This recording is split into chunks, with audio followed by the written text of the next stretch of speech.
Good evening, everyone, and happy Halloween. Welcome to a very, very special, hotly demanded, paid for in the blood of channel points, Halloween one-shot. This is a tale of gothic horror set in Scotland in the 19th century, and it is called The Haunting of Trow House.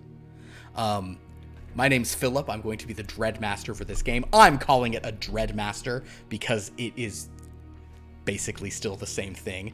This is not a Blood from a Stone one-shot, but if we had to pick something it's closest to, I mean, come on. We are actually going to be using a system called Call of Cthulhu, although this is not really a Lovecraftian game, as it were, but we are going to use their system just to kind of mix things up.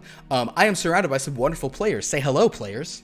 Hello, players. Hello, players. Say Happy Halloween, players. Happy Halloween. Happy Halloween. We have Vonda. Say hello, Vonda. Hello, Just London. wave for things. We have Pierce. Hello. We have Zane. Hi, everyone. And we have Lauren. Greetings. Greetings and salutations. So, a little bit about this game.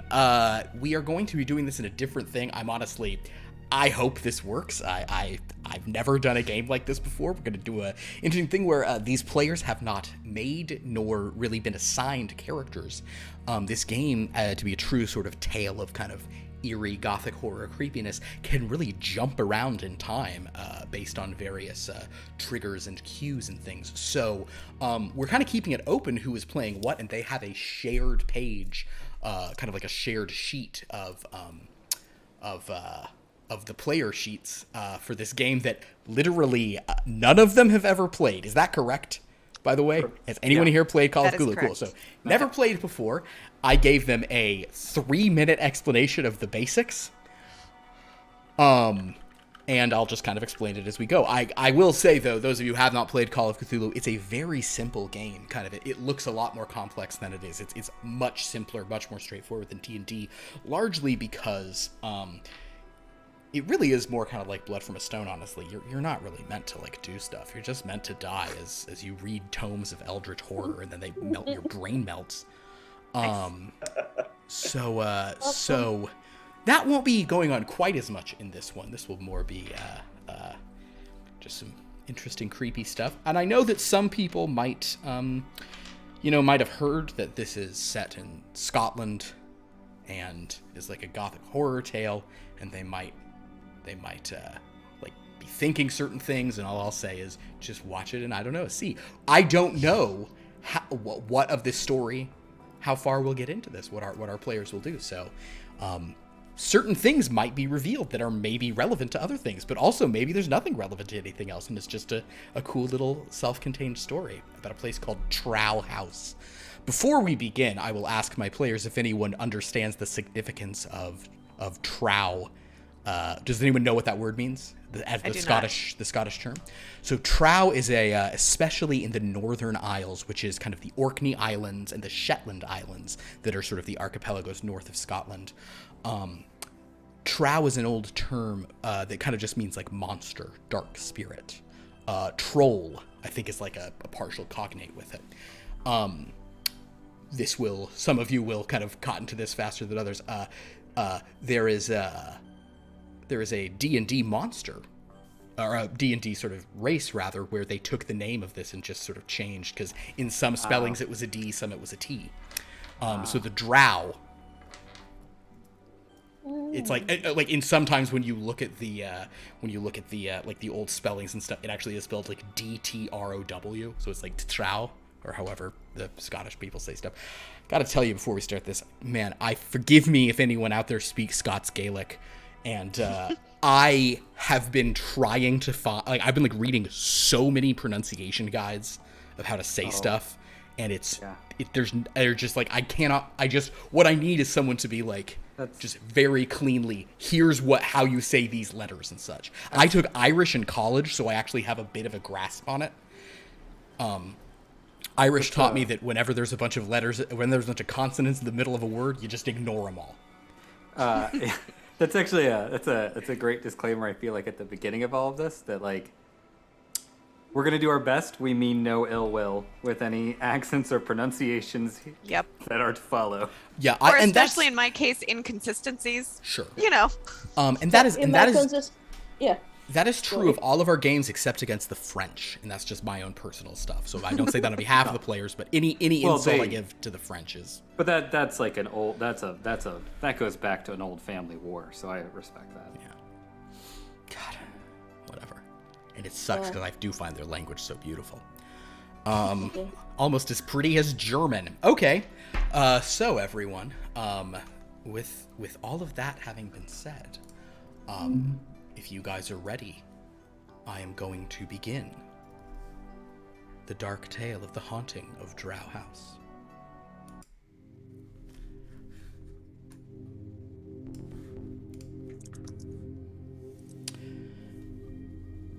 The island of Scary Dove, which is not scary as in frightening, but scary as in Skerry.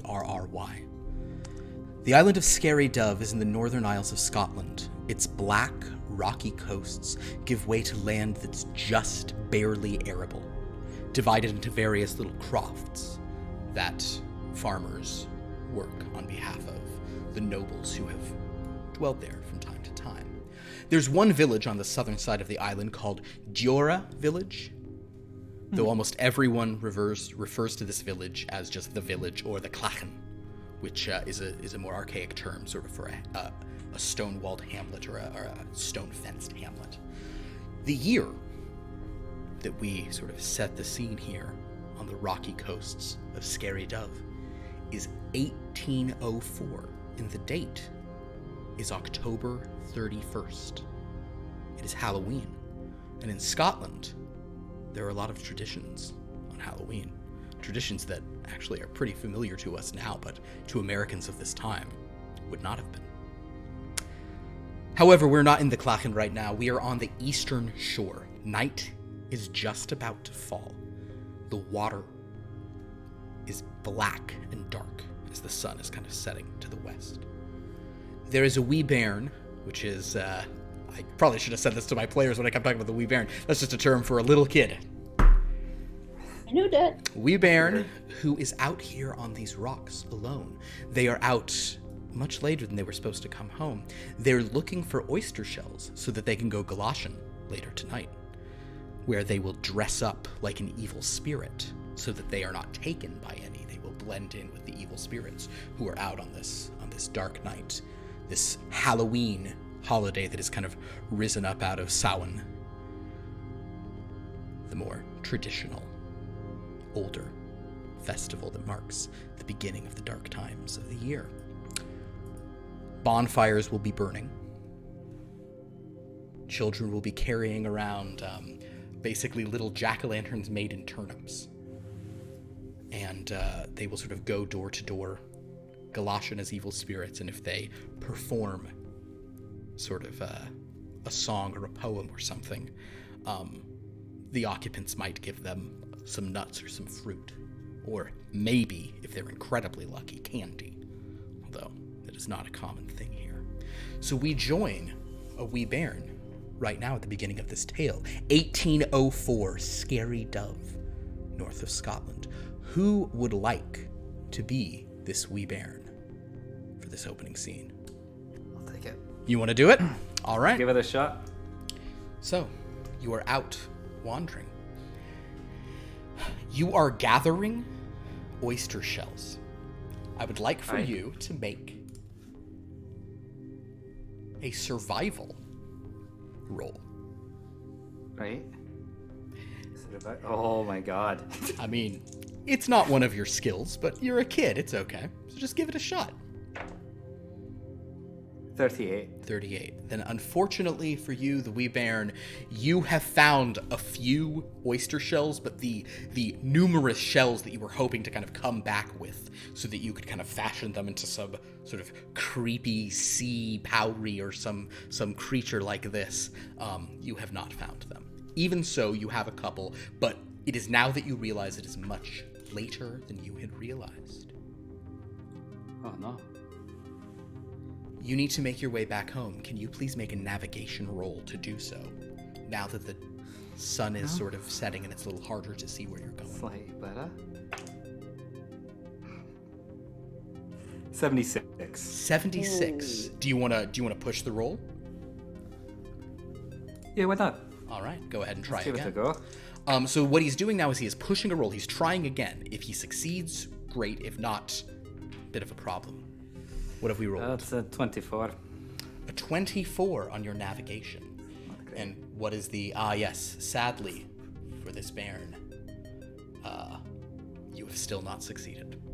So, as you're trying to find your way back, your foot slips into some of the black rocks on the coast and becomes stuck. Oh no. Make a strength check to pull yourself out. It's not a check, by the way, it's a roll. I keep saying checks because of D&D. It is a roll in this game. I don't know that that's gonna be great. What's my strength? 56. Yes, unfortunately, you try and try as you might. Is the tide coming in? There does not appear to be any tide coming in as of yet. Okay. But why don't you make there should just be like a general look thing, but for now I'm going to use spot hidden. Would you make a spot hidden check? Just why don't you look around and see what you can see? Okay. It's a 90. 9-0. 9-0. Wow. All right. Getting pretty. So you cannot see the water. And now that the sun is dipping lower and lower, this poor wee bairn is out here, legs stuck in the rocks.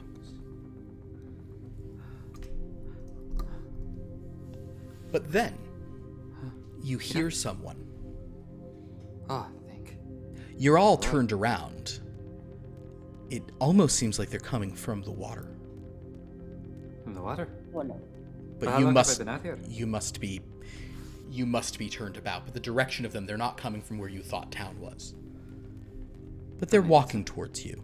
And you can almost see kind of their shadowed shape. It's sort of that magic hour time. You see them kind of moving toward you. The sun is setting on the other side of the island. I'll just call out help. Help me! I'm caught here in the rocks. This figure stops and turns and moves toward you. I want you to make one more spot hidden check. Sure. Now that you're seeing them coming. 58. Dark days for the poor wee bairn on Scary Dove. This figure kind of walks up to you and they are Can you help me wearing get- a very sort of simple garb. They have sort of dark hair, very light skin. You're not sure if it's a man or a woman, but they sort of step up to you.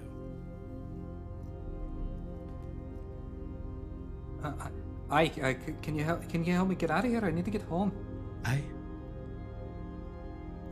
can help you. What is your name, wee bairn? This is where I spring on the player, come up with a Scottish kid's name. Liam. Hello, Liam. Hello. I can get you free if you want to go home. Are you sure that's where you want to go? Yeah, I want to go home. I don't want to drown here. And Well, it's late for you to be going around on your own. But this figure kind of comes closer to you, looking. Oh, what were you doing out here? I was gathering oysters so I could go galoshin like you. To dress up like some horrible creature from under the waves. Yeah, it's what you know. It's Halloween. They might take offense to that now that they know you're not one of them. Now that they see you without your costume on. You're not fooling them without your guise. What? But Wait, did you see some? points out to the dark waters there. There's all sorts of things down below those waters, but they're burning bonfires tonight. Should keep them away, shouldn't they? Well, yeah. Then we best get back to those bonfires. Oh, all right. Well, so that I can make sure you're not a beastie yourself, you're gonna have to tell me a poem or sing me a song, aren't you? Isn't that how it works, wee bairn? Liam? Yeah,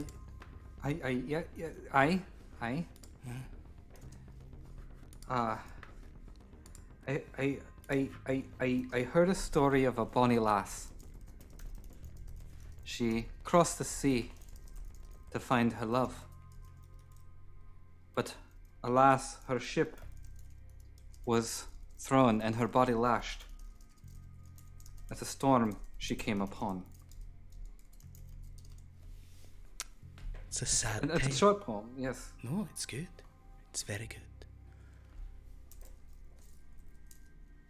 That deserves a piece of candy.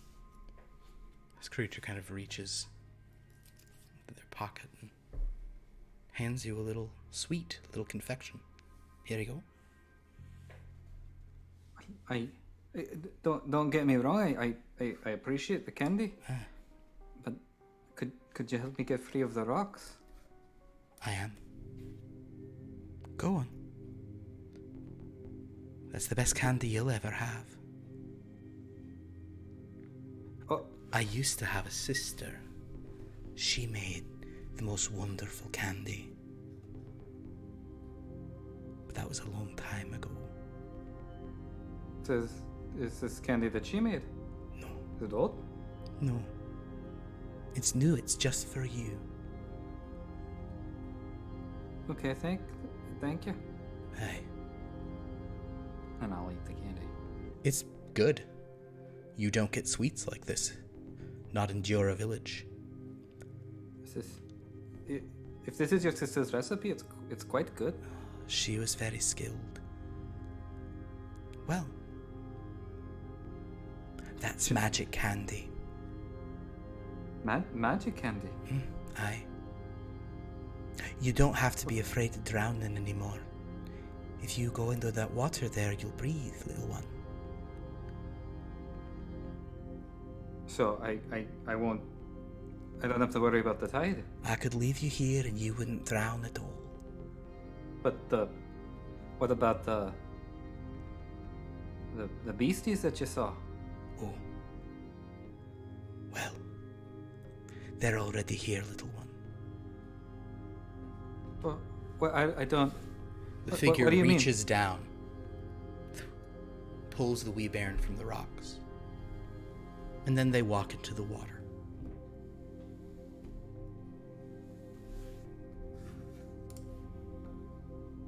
The year is 1838. It is late October. We're on a different part of the island now. This is on the western shore. It's about a mile north of Diora village.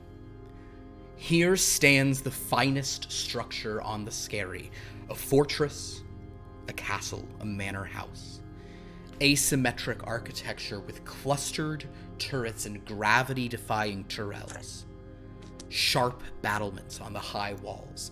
Intermixed with these are strange statues and images that are carved into the stone, snarling monstrous faces. In a few places on the corners, gargoyle creatures with wings. Images of powries and dunters and boggies and boggles. And Trow, which is what gives Trow House its name. There was an ancient fortress here, Nadun, but around almost 200 years ago, a lord decided to build a more proper castle here. And then it was re-embellished once again over the last few decades in the currently very popular Scottish baronial style of architecture that kind of embraced the almost medieval quality of the older forts and expanded it into something very striking and impressive. And right now, Trow House has been done up, cleaned up. It is the best it has perhaps ever looked. And 2 carriages pulled by Shetland ponies are approaching outside. It's mid-afternoon here in October, but even now the shadows are very long, giving the place an eerie quality. But it cannot be denied that those who are about to move in to Trow House are impressed with it. So, several individuals get out of these carriages, which are also full of trunks and cases and all their belongings.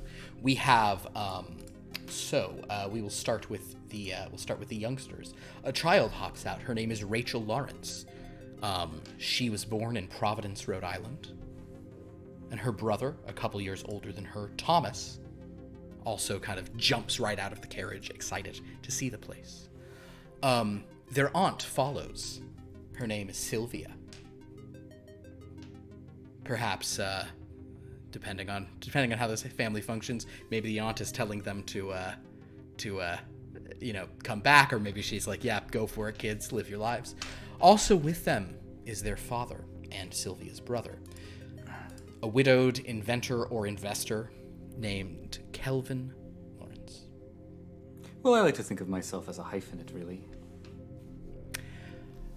With this group, aside from the sort of like kind of local laborers who were going to start carrying their belongings in and who were driving these carriages, is a gentleman who is his name is Urquhart Jardine, and he is the person who has facilitated sale of this house to them. So he sort of steps out and says, You said Jarquart?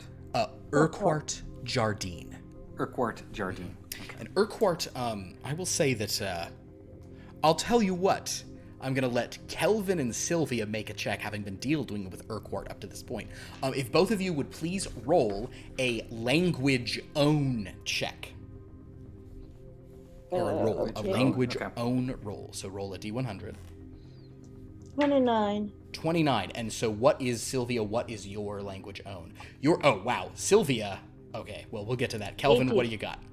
9. A 9? Apparently I'm good at languages. Wow, both of you score hard, and actually Kelvin scores an extreme success on this. So you are both familiar that Urquhart Jardine, he is clearly Scottish, kind of, you pick up the Scottish brogue every now and again, but he is mainly kind of using a more standard English voice, probably because he has mentioned that he works a lot in London. Understood. So he's kind of, it's a very Scottish name, but he's trying to be sort of a little more British. So as he kind of gets out, he says, yes, so you'll find this is the house. I hope that our descriptions have done it justice, Mr. Lawrence. Well, it actually appears that you've outdone yourself, dear Urquhart. It seems like you have quite pleasing renovations here. Yes, thank you. Yes, the Baron has requested, once the property passed to him, that it was sitting unused for so long, he wanted it to be put into top condition, especially once we found a buyer with who was interested in this place. And whether you intend to live here or simply have it as a summer home, a vacation home, or such, I think that you will find it very much to your liking. I have no doubts. It seems like there is quite a great deal of space here for me and my family. Yes. Why, with such a lovely, especially with the work that you've put in, why was it that the Baron wished to part with this piece of property again? Well, let me show you around a bit. And he actually kind of walks over and says, excuse me there, children, up this way. What are the kids looking at immediately? Anything you're sort of particularly interested in? I'm just looking at the house because it looks like a castle. And I am a princess. It is a castle, in fact. It has been a fortress and a castle. What about you, young man? You think anyone has maybe died here? This looks like a really cool place to hide. He kind of turns to Kelvin and says, I mean, it is a very old house, so I believe some people have certainly died here over the Father, over the I don't want to live in centuries. a house where people have died. Not in the there an part echo? you'll be in, but in the castle at large. But as you're all sort of standing here, though, I would like both of the kids, you both kind of hear something. but I'd like for both of you to make a listen check for me. 94. Okay. You hear nothing but the fact that this house had people die in it, and also maybe you're a princess. Thomas, what are you at on your listen check? 56. 56, yes. So neither of you kind of... You're just so excited to see the house. Wonderful. About Auntie Sylvia. Auntie Sylvia, why don't you make a listen check for me as well? Or actually, I'm going to hold off on that. Auntie Sylvia, would you like to do a listen or a spot hidden? Are you looking more or listening to the site? Whichever. Let's do a listen. Okay, 33. 33. And what is the white number in your listen box? Listen. What the hell is 50? Oh, 50. Then you, in fact, hear something. It's kind of on the side of the house. You glance over and you see some like newly renovated stables, but you hear whinnying coming from those stables, and boom, boom, kind of clomping hooves. What's this? In any event, Urquhart kind of is talking to the children, but he's sort of coming back to Kelvin in case you had any other questions about the property. Well, I think we should take a look around. Come, children, let's look at our new home. Rachel, I'm sure once you are inside, you will appreciate your new castle. Come now, we've already crossed the ocean to find you a new home. Thank you, Father. I'm so excited. I'll And Thomas, skip. I'm sure you will find all kinds of hidden secrets. Yes. So he kind of opens the door for you and says, "Here we are. You see this massive foyer laid out before you. Over the staircase leading up to all the bedrooms is a large painting. It looks like it's probably painted kind of in like the maybe 1600s, maybe 1500s. It is of a Scottish laird in full regalia, kilt and sporran and everything, kind of, looking... Handsome? What's that? Is he handsome? He is incredibly handsome, in fact. Red hair? No, very pale skin and black hair. By Very, very laird, do you mean another word that I might know? Lord. That's what I thought. Yeah. Thank you. Is that the Baron? Wrong guy. No, the that Baron? is not the Baron. This is Laird Urquharden. He was the man who built this property way back in 1664. Finished the renovations in 1669. That's wearing a over dress? 100 years ago.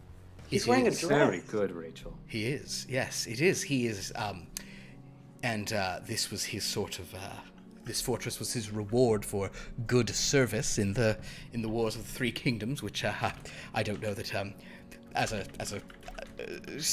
Scottish and an Englishman, I sort of know all about these times. But in any event, this gentleman, he built this place, but Lord O'Cairden Kerr, he didn't, however, have a sort of many heirs. So the property passed from various different clans before Clan MacLachlan had it, and once the last Laird MacLachlan passed away, unfortunately, Hamish MacLachlan, he unfortunately had no heirs either, at which point, due to various claims on this area, Baron Lennox came into possession of the property. So, My good Urquhart, given that you just listed out this tremendous lineage of this property, yes. I just need to inquire.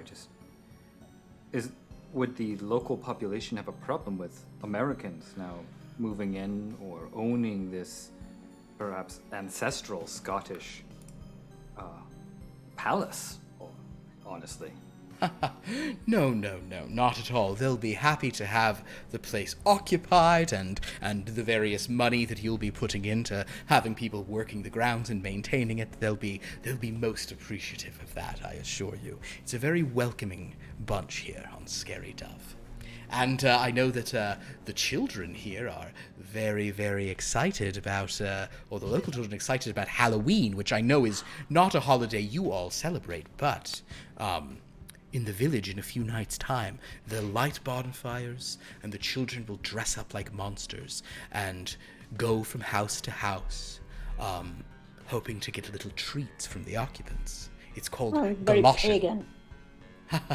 Well, it has its roots in that, but now it is a... I can't say and approve. No. Oh, Auntie, I want to get treats from the Oh, people come- in the come. village. Oh, what kind of treats could those poor wretches give you anyway? Please, Sylvia. I mean, we you should be giving them CDs. Well, I'm certain that we honestly will, Sylvia, based off of what this sounds like. But we must abide by the... When in Rome, Sylvia. well, don't talk about the Romans. There's still some people who still feel bad blood about all of that, even this much longer ago. Feel sore about the Romans. Sylvia, now that you've kind of stepped into the house, you were sort of surprised to hear a really loud whinny. Oh, those horses, right? Well, since when do we have horses? Horses? The ponies that brought you in? No, in the barn over there, I could hear them.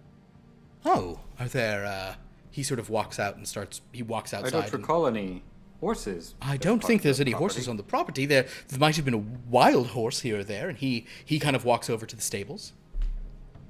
I run after him Okay. because Watch I want to out, see you- the ponies. Watch out, Rachel. Don't run too fast. You're gonna hurt yourself. I'm fine, Auntie. I need to see the ponies. Ah, There's a wild stallion. Are you going as well? Yes. All right, so they I'm rush. going to. They rush after you. Probably Aunt Sylvia comes a little more slowly. Kelvin, are you heading over that way, or are you staying in the house? I'm gonna stay in the house. I trust that Sylvia has this under control, and I'm sort of admiring this portrait and this entryway at the moment. You know, it's one of those portraits. I mean, we've all experienced it, but now that you're walking in here, it really does feel like the eyes of the portrait kind of follow you wherever you go, and the expression on the face of this laird cur is interesting. He seems very knowing, but he's very, very good-looking, very kind of handsome and sort of dashing in his way. It's a He looks sort like of- he's smirking. There is a bit of a smirk Yeah. to it, yes. As I look up at him, I just sort of say out loud, Laird Lawrence. Sounds nice. Hopefully you'll approve. Oh man. Portraits rolls his eyes. So, yeah, the portrait does a full, oh, brother, get a load. Yeah, no, the portrait just kind of smirks back at you, almost as if the portrait doesn't mind the sound of Laird Lawrence either. Meanwhile, the rest of you, the kids reach the stables first. Will both of you please make a spot hidden check as you are trying to see? I think I'm going to change that to Oh, look for my gosh, no. games moving forward. I think it should be look and listen. That seems easier than Yeah. spot hidden. 68. 68. All right. So what? And so just on Rachel's sheet, what is your spot hidden value? 25. 25. So you have not. You kind of just you run in there. You don't see a horse. Thomas, what did you roll? I rolled a 74 and mine was a 25, so I So didn't yes, both of you kind of run in, and what you don't see is any horses. You see beautiful stables that are all laid out. The Urquhart kind of comes up behind and looks in and says, "Oh yes, are you sure you heard? Well, perhaps it was just one of the ponies." And Sylvia, you make it here as well. Sylvia, you can do a spot hidden check as well if you'd like. I did. It was 85 and mine is 60, so no. Unfortunately, you cannot. Now, if anyone would like to push these rolls, they can, but often bad things happen when you push a roll and fail again. It worked out fine for the Baron. It worked out, and it worked out really good for little Liam as well. So Can I be like totally? It must be here somewhere. sure. And the Walk around. Urquhart Jardine, who just you've given a lot of money, he will participate in looking around and glancing about, and it doesn't seem there is any. I think it must have been one of the ponies. Perhaps the way the echoes off the stone walls sort of seemed a Played a I trick know on what the I location. heard. Of I course. have very good hearing, young man. Ah, of course. Well, would you all like to see your bedrooms? Yes, Yeah. please. Wonderful. So he will lead you back to the house. I want to be in the tower. Oh, well, there are some rooms in the tower, including a couple that had been done up, but let me show you the rooms we had prepared for all of you. He brings them in. Oh, yes, I was just Mr. gonna- Lawrence. while they've been gone, I will just have like pulled out my snuff box and I've like basically I've started smoking my pipe, enjoying the space. Perfect. That's all. When they come back, I'm just sort of relaxing, looking at this portrait, smoking my pipe. Smoking in the room, kind of. You could have glanced into, like, I mean, down here on the main floor, there's like a huge kind of ballroom, other sort of reception areas and such. But as you guys head up the stairs, passing this portrait, he will lead you first and say, so, Mr. Lawrence, this is the room, this is sort of the master bedroom. This one actually, unlike the other rooms on the other side, you're sort of alone on this wing, and this is where the lairds of this castle have lived. He kind of gives you a look of like, you know, so no one has died on that side of the castle.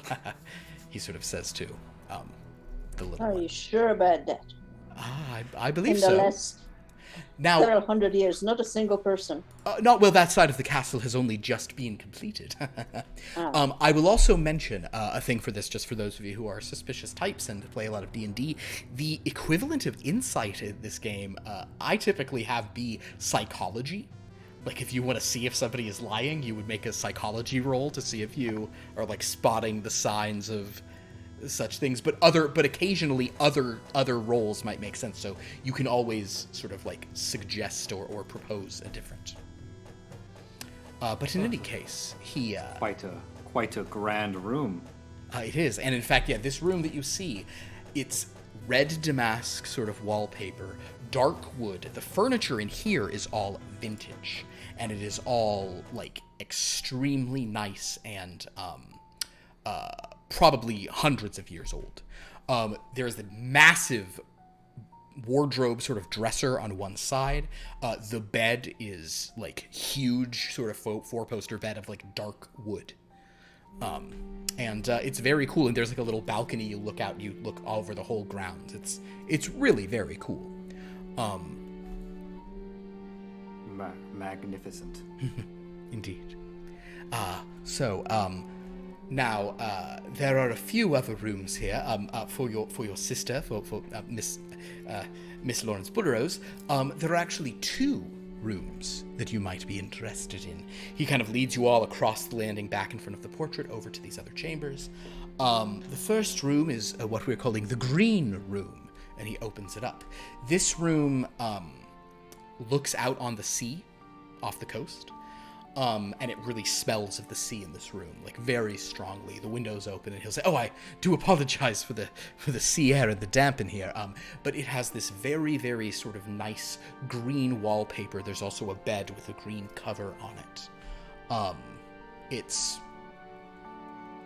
a little stuffy in here, though. It's a little kind of it smells of the sea, almost moldy even, but not too bad. Or your option would be right over here. And this is what we're calling the yellow room. And he opens a door. Now, this room has extremely ornate yellow wallpaper. Gee, what's that? And there's a nice bed. This has a couple of other windows. It doesn't look out on the actual water, but you can hear it through the windows. And the windows here are closed sort of properly. All these rooms also have, you know, either little fireplaces, or if not that, kind of just, you know, like coal heaters you could put in with which will head out, which are ventilated out of the thing. And So, our choice is between those 2, or we're seeing more? he sort of was saying, he's like, "Oh, I suppose any of you could go to any of you could go to any of these chambers, of course. But I had a couple of rooms more especially prepared for the children. But if one of you loved one of these rooms, I'm sure we could do this. So Aunt Sylvia, kind of, he's giving you the choice between the green room or the yellow room. Oh, it's my choices. Yeah, I mean, it's your property. Oh, not that dreadful green one. Oh, it's too damp, too damp. This whole place is too damp. Perfect. No, I guess I'll take the yellow one. Wonderful. It's like So a the bed. yellow room, and in fact, he's letting servants know this, so they begin to, or the kind of the laborers are going to carry your stuff into the room with the yellow wallpaper. You'll want to look at that Please, wallpaper a little. Somebody, yeah. have somebody lit the fire in that fireplace. They do so. In the meantime, he says, I did take the liberty of preparing rooms for both of you. I hope that you and your father will appreciate what we have. Now, although, Master Thomas, it seems you might want to go up to the tower instead. I would love to see the tower. Well, very well. I will simply show you, perhaps some of these things could be moved there. He opens a room, which he calls the Tiger Room. The walls have been painted orange with black stripes. One side of it has a miniature jungle made of sort of painted wood and plaster pieces, and there's huge lines of toy soldiers made of wood, hand-carved. So this is what I was thinking for you, but if you want to go up to one of the tower bedrooms, if you're, depending on what your father says, we can try it out. Well, I don't mind this one. I think it's kind of cool. Indeed. Are those toys for me? Oh, yes, they're all made here in the village. Plenty of toys, yes. This room has many toys. I run in and I slide on my knees and I just start playing with the toys. There's tons of toys made. Like, you don't even, it's like model animals and strange little things, all hand carved. I'll just take a big sort of like puff from my pipe and like sort of pat him on the back and say, "Well done, good man. You know the way to a child's heart." Indeed. And such impressive craftsmen you have here. Oh, a craftswoman, Unscary, in but- fact. Oh. A single. Her name is Elspeth. She is a Elspeth. toy maker, and she makes all sorts of fascinating little toys here. Some of them are even shipped to the mainland. Our new home has no. It's just endless amazement. Indeed. Now, I've shown the toys. I don't know that there would be any others anywhere else, but, although... I think there might be another chamber over here that might have... He opens the room to what he calls the Sky Room. The walls of this room are painted light blue with these beautiful white fluffy clouds, sort of delicately painted all over the sides of the room. There is kind of a princess bed, 4-poster bed with kind of the full, what do you call that? The sheer curtains around. Like the canopy? Yeah, canopied bed. And but there is also a large toy set in here, as well as a dollhouse, a little table for tea parties, and numerous dolls and toys. At the center of which are two that are like really kind of like the sort of the largest, most ornate. One is a stuffed lamb. She has around her neck a little collar, and it reads Agnes. And next to her is a doll. Porcelain sort of skin. Simple dress with red hair. And she's just kind of staring up very pleasantly. I will run into the room. Rachel runs into the room and spins around and says, "This is perfect for a fairy princess. I get to be a princess in my own room." And she runs up to the dolls. And does any of the dolls stand out to her in particular? The Or is that doll something with I can choose? the doll with red hair is nice. So is this lamb. These two are like the best made. They're the most well and ornately done. I will run up and scoop the doll with red hair up and say, "She's beautiful, and now I have a new friend."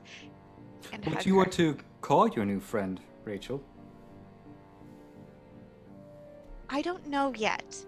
I have That's to think very about fair. it. And she holds Fair, her. fair. You've only and just looks met. Yes, it takes Good. time. And can I set her on the bed? Of course.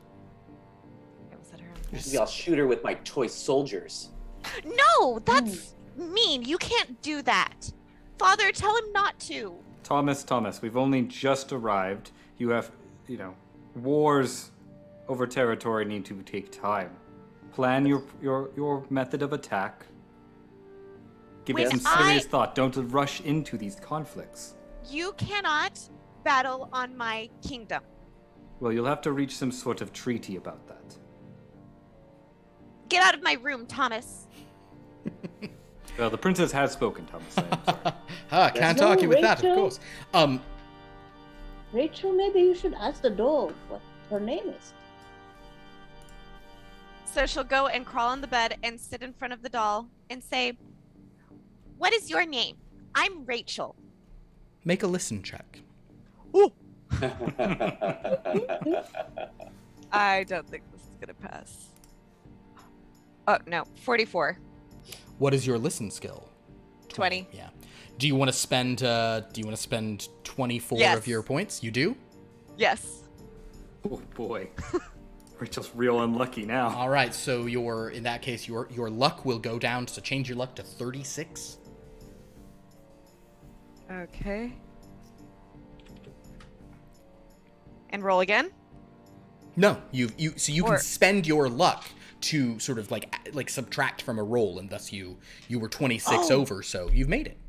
Okay. So you So listen I look at her. very, very hard. From your other ear, in the distance, out the window, you hear a whinnying horse.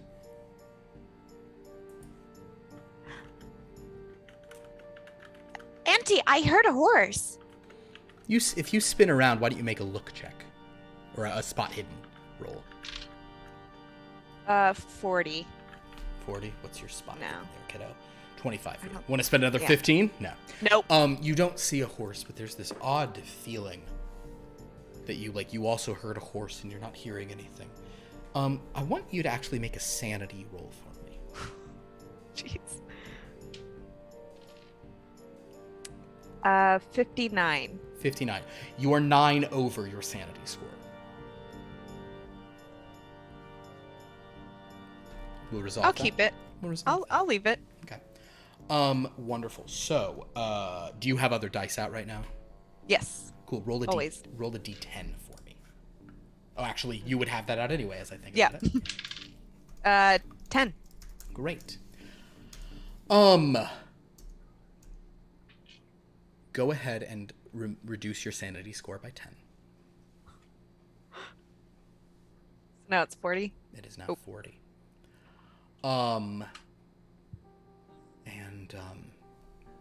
The way this works in this game is that whenever you sort of fail a sanity roll, the Keeper of Arcane Lore, I should have called myself the Keeper of Arcane Lore, that's what you call it in Call of Cthulhu, I'm still just Dreadmaster, gets to control your actions. Sort of something else. And that is why, unbeknownst to you for any reason, you say the name Maisie.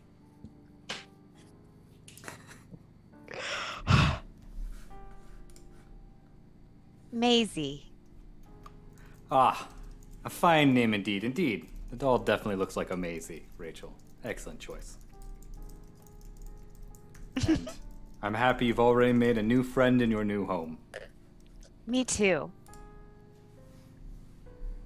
So, Out of curiosity, Philip, just how good a price, now that we're seeing this place, how good a price you know, there's something you're pretty good at. Why don't you do an accounting check for me? Or an accounting roll. I gotta stop saying checks. They're not checks. They're rolls. Oof. 93, Philip. What is your accounting thing? 60. Do you want to force that?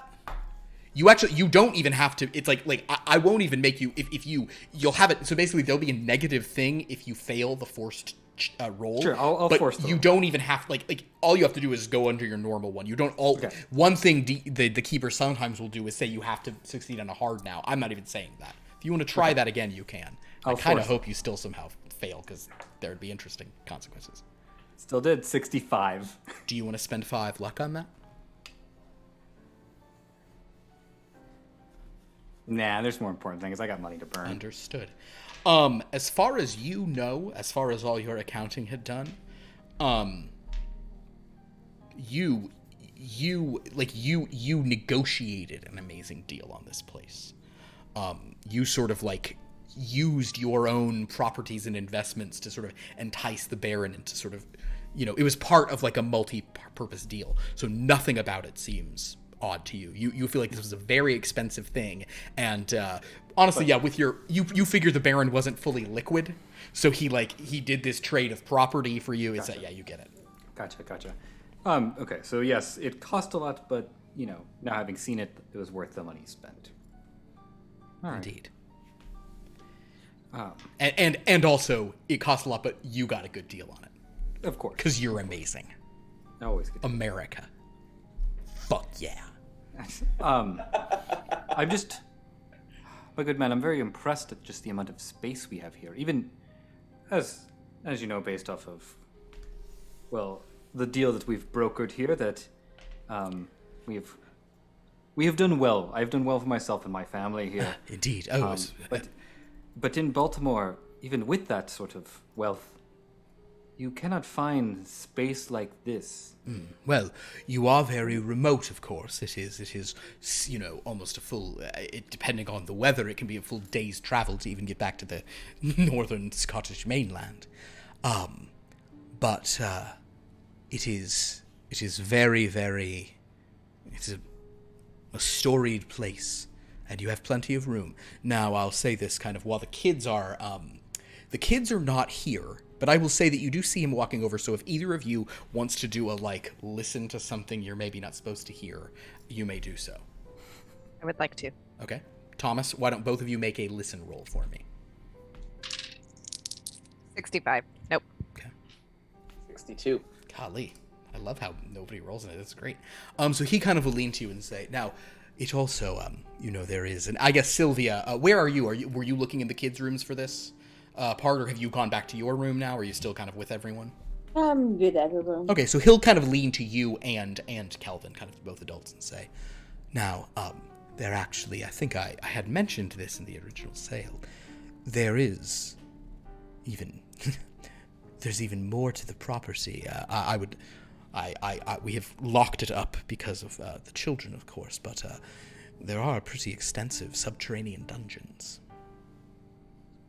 Oh yes, I seem to remember that. I didn't actually. I was sort of wondering what do you mean literal dungeons? I think you should just keep them locked. There's nothing good ever came out of a dungeon. Indeed.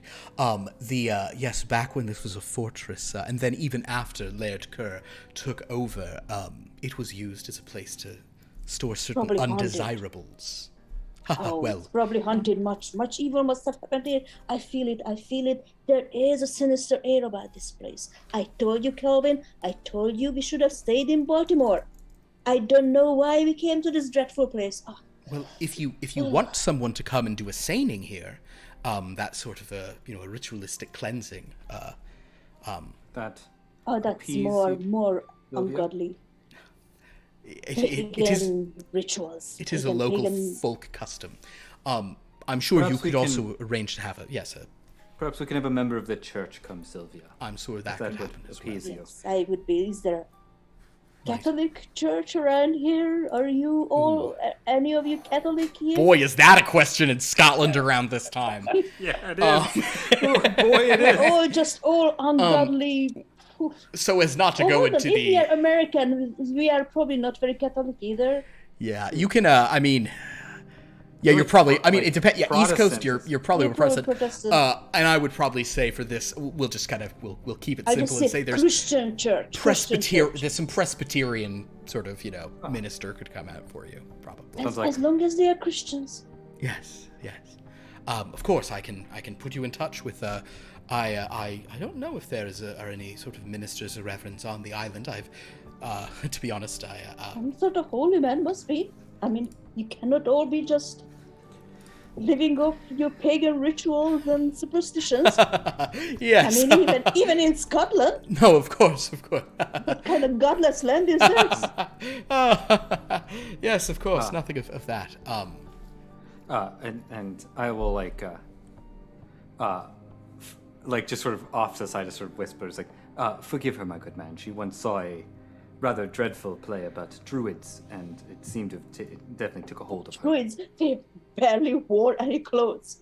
It was just sinful, unacceptable. Yes. Well, in any case, I can sort of show you around the rest of the house, and basically the rest of the day will sort of proceed as normal. I do have one private question. For Okay, him. sure. Just as sort of maybe as we're sort of making our way back down and Yeah. into my room where I'm sort of. I understand that you have many fine alcohols here in the north of Scotland. I'm just wondering if perhaps maybe we don't have to open up the entire dungeon, but maybe just a small portion of it would be an excellent place to store such vintages. I would tell you, we do have a sort of an area for wine, but wine and also, yes, whiskeys and such things. But I think that would be an excellent idea, and I actually, it is locked as we said, but I do have some plans if you wanted to sort of look at that. Absolutely, and perhaps just there is a key that only I have in my possession. It will keep the children safe. It will one step we ahead will of not you. have to worry about He it. hands you a key. Ah, you are truly a laird amongst lords. Yes, well, yes, of course. So with that, you have the key to the dungeons below. Everyone else, you have a lovely afternoon. The sort of staff come. They cook you a traditional Scottish meal. The children, I don't know what they will think about haggis, but they also have provided some not haggis, anticipating you ugly Americans not being interested in kind of embracing the local culture. We are going to now cut. When do you think we'll cut to? Everyone in their beds tonight. Going to bed. So, my friends, what I'm going to do for this, I'll do there's no penalty for, I should totally punish you guys for natural 13s on the D100. Way less common, but way worse result. No, but if everyone would please roll their D100, and we will go in a descending order. Yeah. 75. 75. 49. 71. 47. Bum, bum, bum, bum. Okay, great. So after your sort of dinner of haggis and such, Urquhart, he went away. Scotch eggs, and I don't want to sound just lame to just say I'm sure there's a lot of very interesting dishes in 1838 that you would have been cooked in a place like Scottish salmon is great. I'll bet it's real tasty up here. In any case, real fresh caught. In any case, we are going to begin with the little princess. You are tucked into your canopy bed, and you have these various toys. Are you going to have any of them sleep in your bed with you? I will have the lamb there, and I will have the doll Maisie. Great. And holding her. Wonderful. So, to bed you go. You're holding Maisie. Mm-hmm. But you awaken in the dark of night, and you hear the wind blowing. Is my window open? Why don't you make a spot hidden check, a look check? I'm definitely changing this to look from now on. Is that a 90? Well, if it's a 90, you don't see much. Yeah, 92 or 62. You it doesn't matter. Open your eyes, and it's just very dark. You cannot tell if the window is open or not, but you definitely hear the wind. As your eyes begin to adjust to the darkness, you also feel like it's kind of wet in here. Not like sopping wet, but sort of Moist. you almost like a sea spray, like a breeze on you. As your eyes adjust to the dark, though, you're just kind of there in your bed. You look up, and it's kind of hard to see, especially through your canopy, but it almost looks like some of the clouds on your wall, it's like they might be moving. Am I in a? Is this something that would be perceived as dangerous or magical? Or do I? You know what? Make an occult roll. 49. Man, you guys are rolling high. It's great. Any other game, it would be Stop amazing. using these dice. With your 49, you have no idea. You're kind of entranced there. Your eyes adjust a little bit more to the darkness. You also feel like cold, wet, but then you feel something like warmer and wet sort of next to you, kind of like on your other hand. Make one more spot hidden check for me.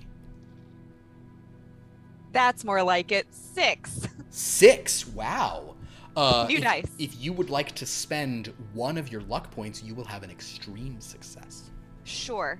Cool. Sure. So yeah, reduce your luck by 1, and you have an 35. extreme success with a 5 there. And so sometimes having more successes gives you more. But you like look through, and you see that there is a figure in your room, looking at you, staring at you outside of your bed. However, with the roll that you did, what is very strange about this person is that, like, it's like it flashes. You kind of look over and you see that through the diaphanous curtain of your canopy, they seem to be standing behind the clouds. The clouds are passing in front of this kind of tall, pale figure who's looking at you. Who are you? It smells like the sea.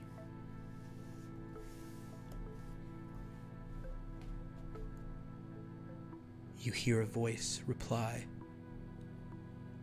Dawinya.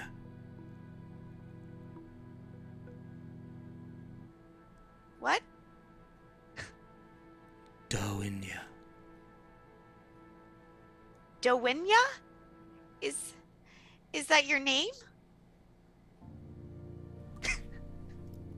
A warm liquid begins to pool into your hand, not the one holding Maisie.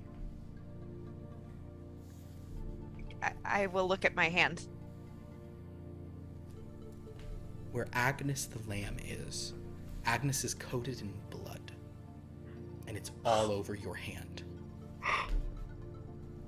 I scream as loud as I can, Perfect. which I will not do. You begin to scream. Now, who awakens to this and goes Don't to we roll on investigate it? this? That it's kind of here. I'm gonna say that her shouting will awaken any of you. Actually, great point. Cool Aren't they idea. on the other side? Well, your father is on the other side, so why don't you, go ahead and make a listen check for me, Kelvin. Certainly. But also, let's have Sylvia make a listen check as well. 26. 33, is that a success for you, Kelvin? Yeah. You do stir from this, but Sylvia, what did you roll? 26. All right, 26. Success. That also is a success for you. Great. So Sylvia, we're going to go to you though. However, you especially heard this. This was not a hard thing for you to do. What actually, Kelvin, was that just a normal success for you to listen? Yeah, it was just a normal success. What kind of other success is there? Well, the blue box means it's a hard success, and actually, Kelvin, it might need to be a hard success given how far away you are. Yeah. But Sylvia does hear. However, Sylvia, we're going to kind of. This was probably more being cross-cut in the movie version of this, but Sylvia, you had trouble sleeping yourself. You kept kind of like every time you'd close your eyes, you'd open them, and the yellow wallpaper in the room is just, it's very busy. It's very upsetting. I'd like for you to make a spot hidden check. Roll. Dang. Ooh, 70. 70. You could spend 10 of your luck to succeed on it, but you also don't have to. No. Understood. In that case, please make me a sanity check. All right. Sanity. 32. Excellent. Okay, so you keep your wits about you, even though something about something about this is like boring itself into your brain. Something about this wallpaper seems wrong. The pattern is too complicated, like an interminable string of toadstools budding and sprouting in endless convolutions. English literature class. As you're kind of like looking at this, and like you feel something odd. It almost feels like there's like, it really is freaking you out. You almost feel like there's like something watching you. You then hear your niece screaming. I immediately just rip the door open and run. Understood. So kind of Aunt Sylvia opens the door as you sort of scream. And as you probably turn on like a lantern or something. I'm guessing I'm in my nightgown. Auntie, Probably very freely. there's a man What's up, Rachel? in my walls. There's blood on my hands. I don't know where it came from. I'll rush to her. Is there blood on her hands? There is blood on her hands. Why don't you make a medicine roll? All right. This is Oh, fine. 89. Mm-hmm.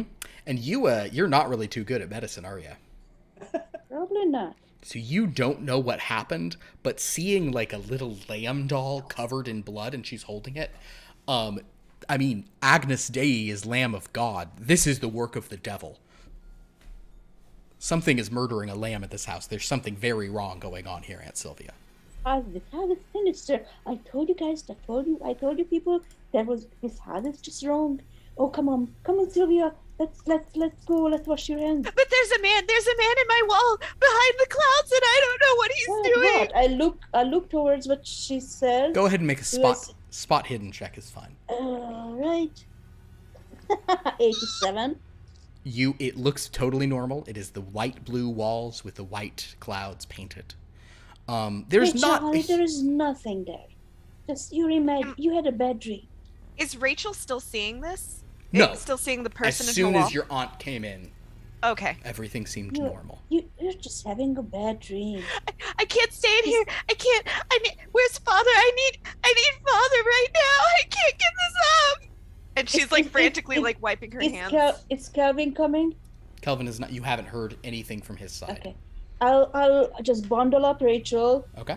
So let's go see your dad. He'll get everything right. So I'll take her over to Calvin. and- Wonderful. So the two of you march over to Kelvin's room.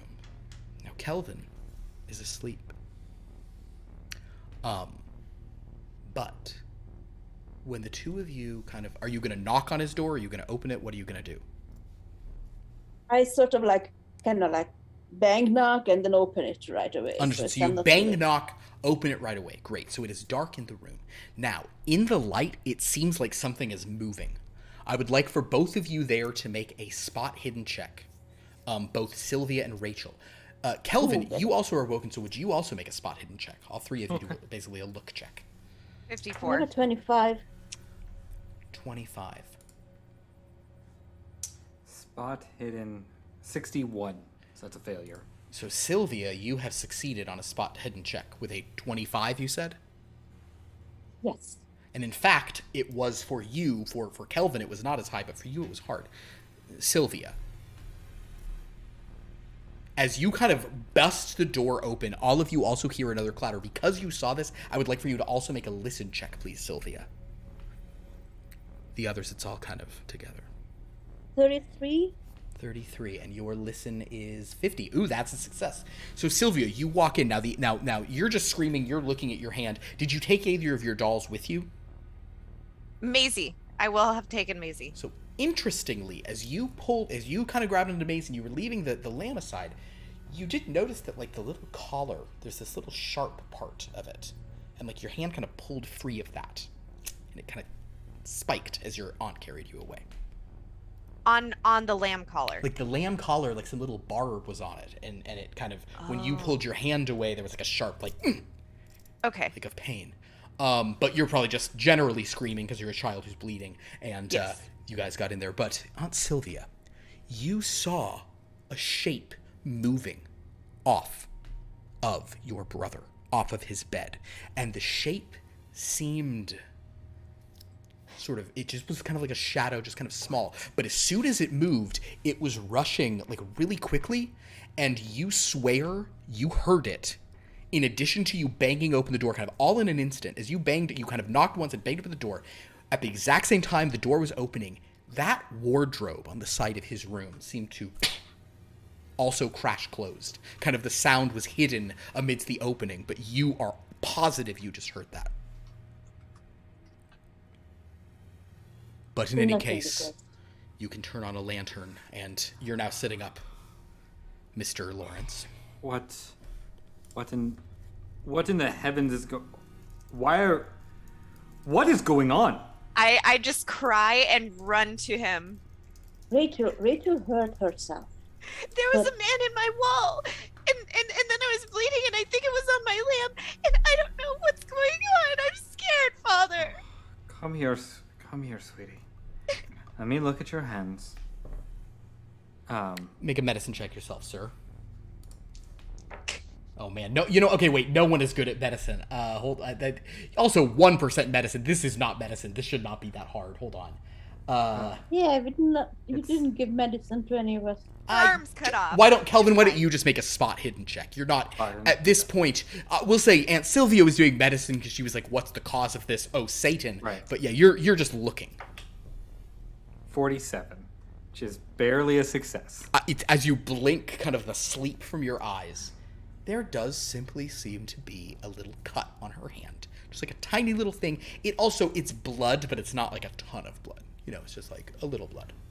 It's like, oh, sweetie, it's just a cut. It's just a cut on your hand. It's all okay. It happened in my sleep, and I don't know how it happened. And then there was a man in my wall, and I don't know what he was doing there. It's okay. It's a strange house. I'm sure there's just something. It's old. You probably caught your hand on something. And I'll sort of like hold her into something, and I'll look over at Sylvia and go, oh, man. Okay. It was just a bad dream, sweetie. It was just a bad dream.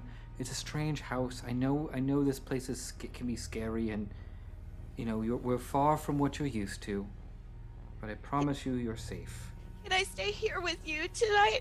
Because I don't want to go back to the room right now. Well, let's get you cleaned up, and then sure, you can stay in the room. And I assume there's some sort of like basin. Yeah, in the master there's a little room. basin. Sure. So I'll take her over and start to just kind of. And I'm still holding baby. Okay. Pour some water in. I'd like to sidle over to that wardrobe. Wardrobe, absolutely. Just open the door. The wardrobe is locked. Does not seem to open. Is there no key in the lock? I mean, there is not a key in the lock. It also seems to be kind of like a weird lock. It seems sort of old. And why don't you make a? Do you have any like science abilities? Do you have any science skills, Sylvia? Science. Chemistry. Oh, why don't you make a chemistry roll? It's not really chemistry, but it actually kind of sort of is. Oh no, 78. 78? Yeah, you can't understand what solution would have caused this door to be locked. But it's sort of glue. Yeah, it seems somebody has created a glue, a universal solvent. No, wait, that's what we need. Yeah, it seems that the door is locked. Now, you can try to just like force it open if you want to, but it seems pretty locked tight. Doesn't even seem to budge at all. Can I just call over to Kelvin? Do you have the key for this wardrobe? You were never given a key to that wardrobe. No, I haven't opened the wardrobe at all. I'm sure it's just an oversight. Well, what kind of crazy thing is that? Put a wardrobe in a man's bedroom and no key? Huh. We need to Well, talk to perhaps that it's some sort of Urquhart man. ancient armor holding, or weapons. Perhaps this was where they held their swords. Yeah, or some kind of armor or devilish something. things. I don't like this. So you're going to clean up. Yeah, I'll clean up the Rachel's wound. hands Sylvia, any other investigations? I'll take some some cloths or something and sort of tie them around. It's not a bad cut by any means. Can I investigate or whatever it is, Calvin, to see if anything's weird about him? Sure. Why don't you do a psychology check on him? Sylvia? Yes, Is he acting odd? 86. Seems normal to you. Yep. Brothers, right? So as you all I kind start of wondering if I just imagined it, or just a strange night, first night here. understood. It's So an old building. It's an old building, sweetie. I'm just still talking to Rachel here. It's like there's going to be lots of strange noises and shadows and things like that. I'm certain that it's nothing to worry about. Okay, what about Thomas? Is he gonna be okay over there? Well, Thomas has all of those soldiers to protect him in his room. I'll go and check on him. all right. Aunt Sylvia, you leave. The others are going to stay here in the master bedroom, which is, oh, yeah, real safe in here there, Rachel. Stop! So as Sylvia leaves, Kelvin, you turn the light off, the lantern out. Which one of you? What are on? Go ahead, Sylvia. Wouldn't you just leave the light on? Do you just want to leave the light on, Kelvin? I don't know. It's Calvin's call. Yeah. It's like climb up into bed here. We can settle in, and I will actually turn out the lantern. Turn out the lantern. As I sort of climb into bed with her. Are Kelvin? What is your listen? You're a 50 listen, and Rachel is a cool. So 20. I'm going to say that just as you sort of like walk back over to your bed, you've just been going through telling her all about how the house kind of makes strange noises. Mm-hmm. You do hear just distinctly from within the wardrobe just one simple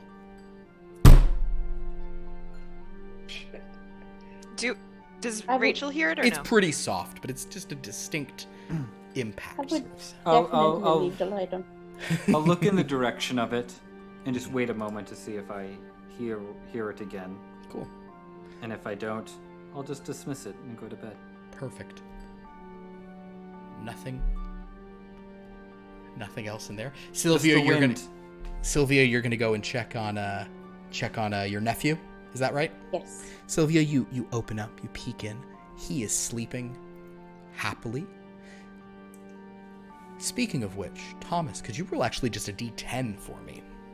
Oh, no. What is it?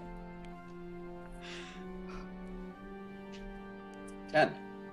Wonderful. Mhm. That's very good. So, Thomas, you dream that you are in a dark jungle. You're surrounded by soldiers who don't say a word.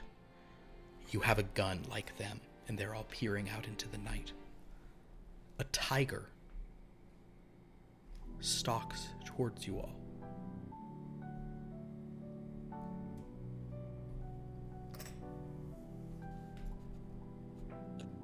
Are you a hunter? The tiger asks you. Me? Hunter? Are you a hunter? I look at my gun and just kind of stare.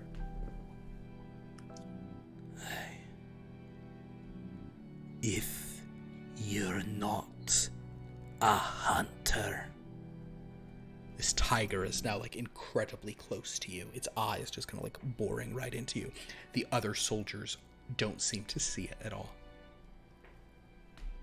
If you aren't a hunter, then you are what is hunted. I back away. It leaps upon you. As you sort of back away. Make a sanity check. 85. 85. What is your sanity score, old Thomas? 20. Oh no, Thomas. Thomas, roll a d4. This is only a bad dream, but it's a pretty upsetting one for you. 2. Thomas, you reduce your sanity by 2. So his sanity is now 18. Ooh, I know who I'm getting first.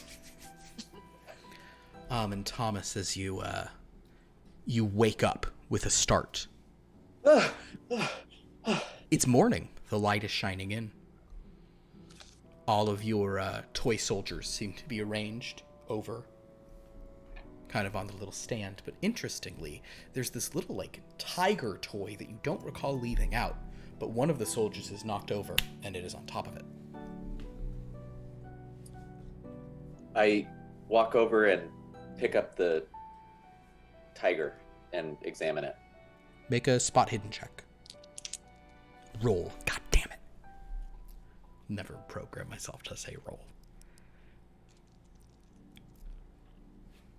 21. Ooh, what is your... So what is 25. your... You have just succeeded. Well done.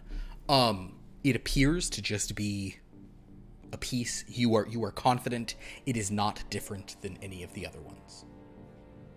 I look at it and I get this brave look and I throw it down on the ground and knock over some of the other soldiers. Oh, I love it. Okay. Why don't you go ahead. You're hurling it. Make a strength check. I'm going to tell you ahead of time. On That's a hard the boy. success, you will break it. 12. That, sir, for you is a hard success. That is under 20. Attaboy. So you break the tiger. That Take may that. not be a good thing. And I feel pretty pleased with myself right now. Yeah. Look who's the hunted now. Thomas, I want you. It's early in the morning. No one else has probably been up. It's like just after dawn, but you woke up. You've done that. No one even stirred as you broke that. But you look out the window. And you see this black horse. A Shire horse. Jet black. With big, white, feathered feet. And it's like looking up at you. And you swear it goes like this.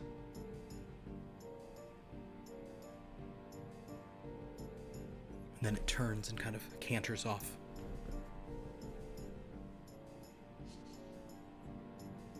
Just wave at it. Very good.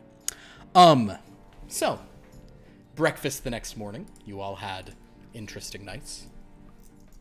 We all have Scotch eggs. Do we have servants? There's like a staff. It's not like servants, or, it's not like...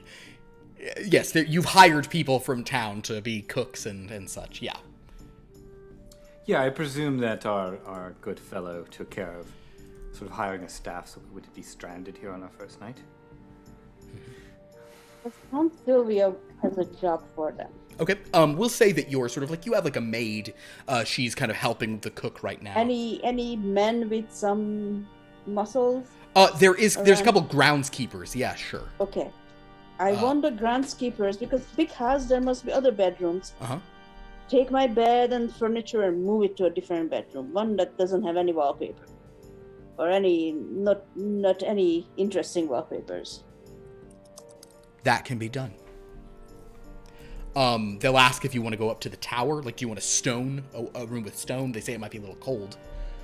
No. Just a normal, very boring, plain bedroom. No wallpaper. All right, we'll try to do that. Okay, we'll give it a shot. Come on. Can I pick one? That room. I want that room. Yeah, if you're going to try to pick one, Sylvia, why don't you make a navigate roll for me. Oh, great. I'm sure I have no... Oh, let's see, 53. 53. So you, Sylvia, have chosen a room kind of looking over various options. Admittedly, there's not really like they purposefully put wallpaper up in all the places. But if you want a different room, they actually will sort of tell you that there's a bank of chambers that were like live-in, like servants' quarters. The largest one, which probably would have been for kind of like the butler or housekeeper, has a window and is very plain and unadorned. It is far from the rest of the family. Can I have just a simple bedroom close to the family? I don't want to be away. It's not like really those 5 bedrooms he showed you, those were like the ones kind of like the main bedrooms. There's a few other bedrooms up in towers that are sort of other separate things. You know, like there's places for guests to stay, but also... Could they just remove those cursed yellow wallpaper, scrape it off the wall? If you want them to remove the yellow wallpaper, make a persuade roll. Is Sylvia good at those? I don't even know. Oh, nope. 55. 55? There. They'll tell you, you can do it, but it'll take a bit of time. Probably a fortnight or so. To get in good condition. It won't take a fortnight. You're being mean out the gate, so they're like, whatever. So if you want them to do that, so in the interim, you can either keep sleeping there, or you could sleep in this, like, housekeeper's room. Most of the housekeeper's room, sure. Understood. Yes, the rest of you have, eggs and rashers of bacon and such in the morning. Probably a lot of fish, too. Kind of breakfast, salted fish and things.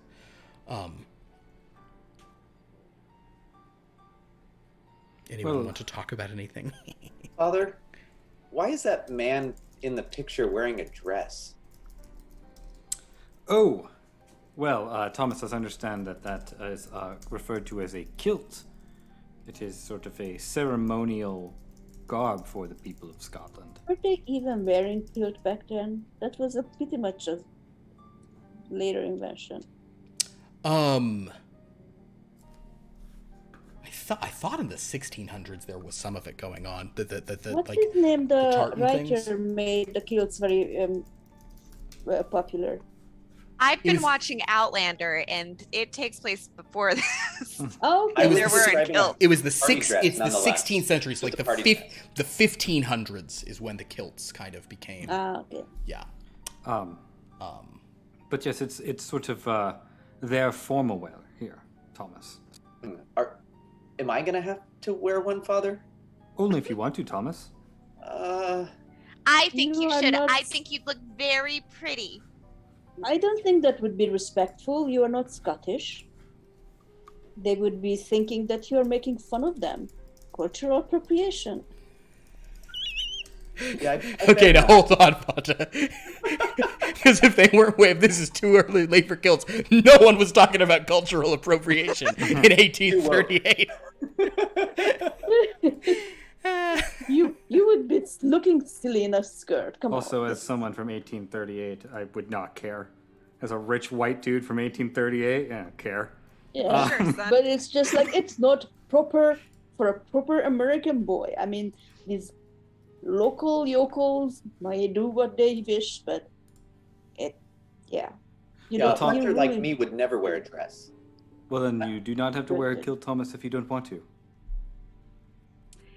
Rachel she has Maisie on the table and is like just idly like chattering at her, like talking about what happened and like the food and fixing her hair and things like that. What have you done with Agnes?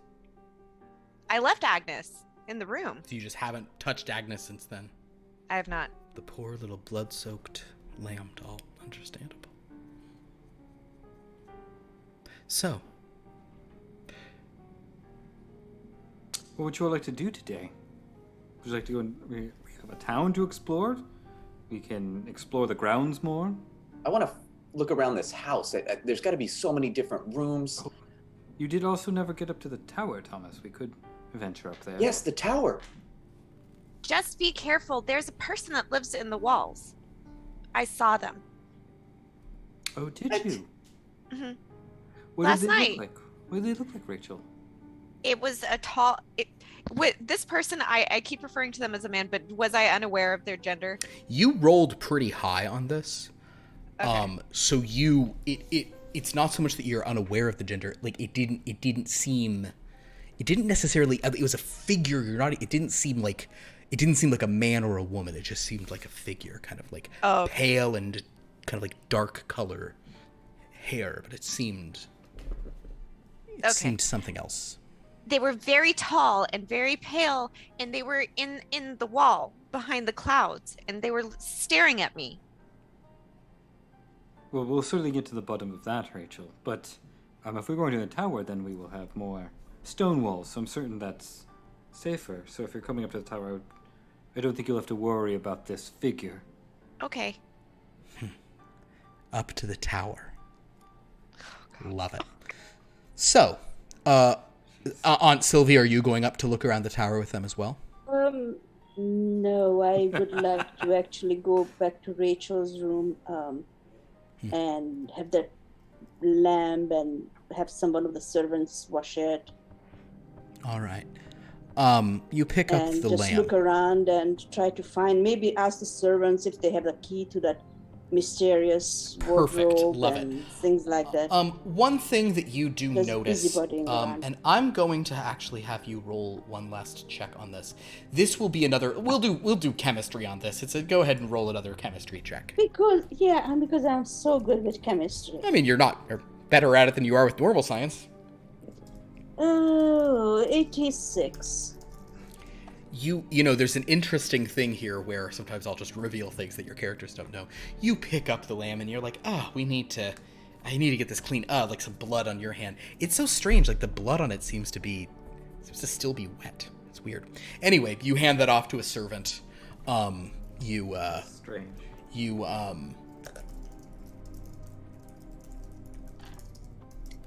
And then, yes, you're going to ask the servants for the key. We will come back to you looking for the key to that wardrobe in a bit. In the meantime, our other three friendly friends have gone up to the tower. Now, Can I, as we're walking up, can I just pull Thomas aside as Rachel's sort of like leading us up? And I just sort of want to whisper to Thomas. Thomas, your sister is going through a hard transition point. She's struggling to adapt here, and without your mother around, I can only do so much. So as someone older than her, I want you to view yourself as you are a hunter. So be a protector as well. And just look out for your sister for me if I'm not around. Yes, Father, I will. I promise. That's a good boy. Thank you, Thomas. I get very excited, and I just start running up the stairs. as you guys Rachel, are kind of wait so. up. We'll sort of say you're going up the stairs. You guys are kind of rushing up there, and we're saying like we're in the dining hall down on the first floor. As you pass, I do want Rachel. Give me just one spot hidden check, Rachel. Just one little look. This is the notice check here. 38. Okay, and your score is Spot 25. so no. No. Rachel doesn't really notice. She just passes right past that portrait of Lord. Did you bring Maisie with you? Absolutely. Maisie's Okay. my girl. Maisie's I've got with her. you. She just runs straight past that portrait of Laird Kerr. Right on past that pale figure with dark hair. Anyway, up. Oh. The camera lingers on that for a brief moment. The movie of this would have remembered the actor from the first scene, yeah. so that would have been in any event, you all reach the towers. Now, the towers are much older. They have been cleaned up. Although you do kind of quickly come to like a room that is like full of like more antique furniture, odds and ends, kind of like, like unused. There seem tapestries, other paintings kind of piled up, kind of just in here, like unused stuff in part of the tower. But there's another part, and this actually is notable. And Kelvin, you may want to call an audible here as you guys get up there. Though there are a couple of kind of like bedrooms in here that are kind of just very sparsely appointed. Presumably, if you had guests coming, you could like set these up a little nicer. They're going to be cold no matter what, though. But as you sort of get to this point, kind of like at the top of the tower, it opens up just onto like a full-on parapet. Where, I mean, you're just looking out onto the sea beyond. You're very high. Is there a railing? There is a railing. It seems to be brand newly installed, but like the stones up here are old, and it is not. This seems a bit like, whoa. Okay, hold on. Once you get up to this highest point, Just, Rachel, Thomas, be careful. Yes, I'm Father. not entirely sure how safe this is, but it is a remarkable view. This Excellent is where they idea would to go lock here. witches and wizards. Indeed. And are you standing with them? Are you like outside, kind of like on this sort of look at the top of the tower? I would absolutely go up there. Yeah. Yeah, so you're up there and you see, and it's very windy, and it's, you know, this sort of a sea breeze coming in. As you look sort of to the west, the sun has risen kind of behind you, so you can look at the sea without any, kind of without having to shield your eyes at all. That cold wind does feel a little bit like home, doesn't it not? It does. And Rachel will make sure that Maisie, make sure that she's facing out, and she'll go, look, Maisie, look at the ocean. Maisie's just kind of glass eyes, just follow wherever they're pointed. You know, just they're set in the thing. Okay, I was like, what? I look out and I try to see if I can see that horse again. Cool, make a spot hidden roll. 23. For old Thomas, the spot hidden is a 25. Ooh. You glance around. You do not see the horse from up here. All you see from up here as far as animals go is that there on the black rocks, you see some seals.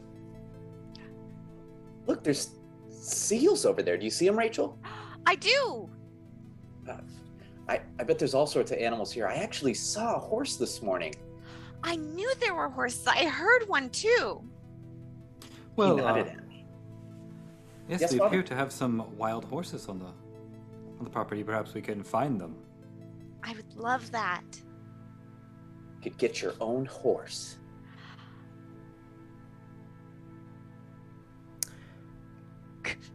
Sylvia, Hmm? you have checked with all the servants. No one has a key to that wardrobe. A couple of the larger ones, though, they're asking, like, are you asking us to break it open?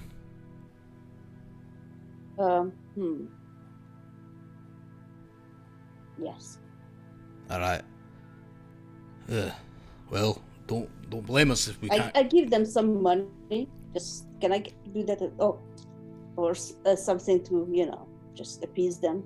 Oh, they're very happy for that. One of them will say, I got a brother-in-law, he's a carpenter, come out in the buttons and that. Sweaty about they're not going to be a basin. Be fun, but I'll do it either. I'm not sure what you just said. I got a brother-in-law, he's a carpenter, he can come out and they'll do the washing there. I want it done now. Cargo, so I will for him to come and the time, but I can bet you hold something right now. It's about spirit carry. Yeah. Respectful of Scottish culture. Okay, so anyway. I know, I heard Scottish talk before. He will kind of go in there, and I'm just gonna roll on behalf of this gentleman. Unless would one of you like to make the roll for him for a strength check to force it open? I don't want to be responsible for anyone aside from me. I can actually do it. I can do it on my little ring here. So we'll just do that, and I will learn with you. What is that at? That is that is sadly at an 80. He tries and tries, but cannot break it open. Wasn't it 08 instead? It was 08 because I'm the ha-ha. No. With an 8, with an extreme success. Just kidding. It was a 08. Nice. That was backwards problems this way. Yeah, because you see yourself as a mirror. Anyway, gang. So he goes up there and he actually manages to just kind of like muscle the lock open without breaking any of the door. So Sylvia, you're standing there just with this one of your servants, and the door creaks open. It's a very musty old smell. As you look in there, you find... Well, why don't you make a spot hidden check for me, Sylvia? 71. So you don't sort of see if you want to spend 11 of your luck points, you could see if you could maybe see something if you really care about finding everything. No, this is not that. Understood. Point. I mean, it's 9:16 already, guys. Smoke them if you got them. But yeah, you look in, and what you find in there, it seems to be kind of like weird, odd scraps of things. But there is one There is one item that's kind of interesting. There's a hat. And it's kind of just like a bonnet hat. Almost like a tam o' shanter. But it's like wool. It seems old. But when you touch it, it's red, but it is slightly wet and tacky to the touch. Pick it up. Is that the only thing in there? The only thing of note, based on your role. That is all you've really seen, yes. Pick it up. Okay. And,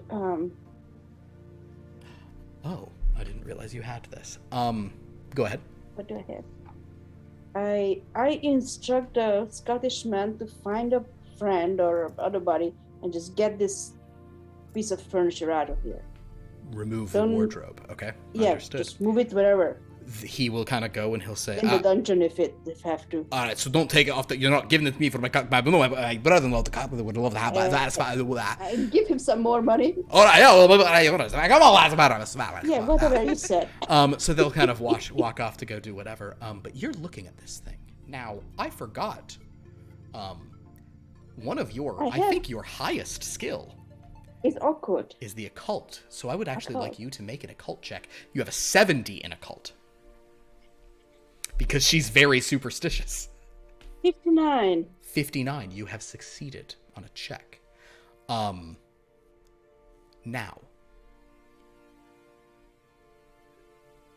I will say that because your sort of focus is mainly on kind of like satanic things, you have not read up completely on, all of like the idiosyncratic kinds of folklore of this island. But one little bit that did stick out to you, that this oddly reminds you of, Aunt Sylvia, is that there are these stories of these creatures called, you can't exactly remember the names, maybe call them Dunters or Powries, or some called them just by what they wore, which was a red cap.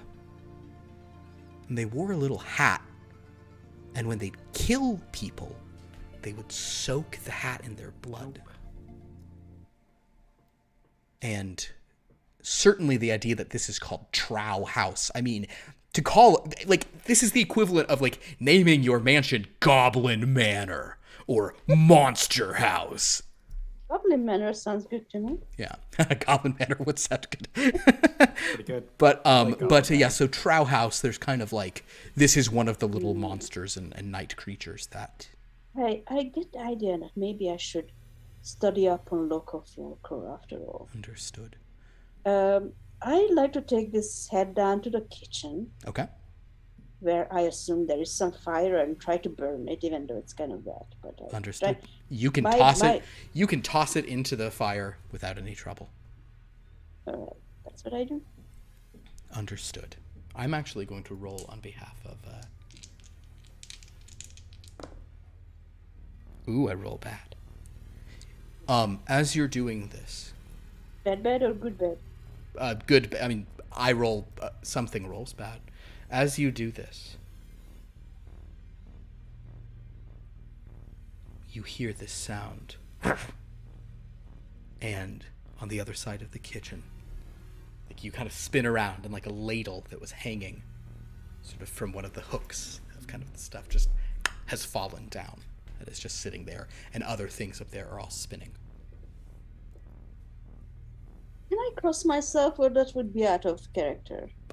You can cross yourself if you're a Christian. That's fine. Yeah, it's I'm a little Christian, Catholic, but maybe you're Episcopal or something. Yeah, it's. I don't know. I'm so religion. Or maybe you have a cross that you just... Yeah, you might pull your cross out. You might start just, you might just start saying, the Lord is my shepherd or whatever. Yeah. Can I have a cross? Absolutely. Or is that too Catholic? No, it's...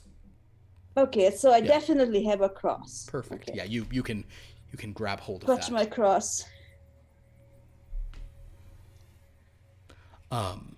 It seems like there's like a little bit more movement, almost like...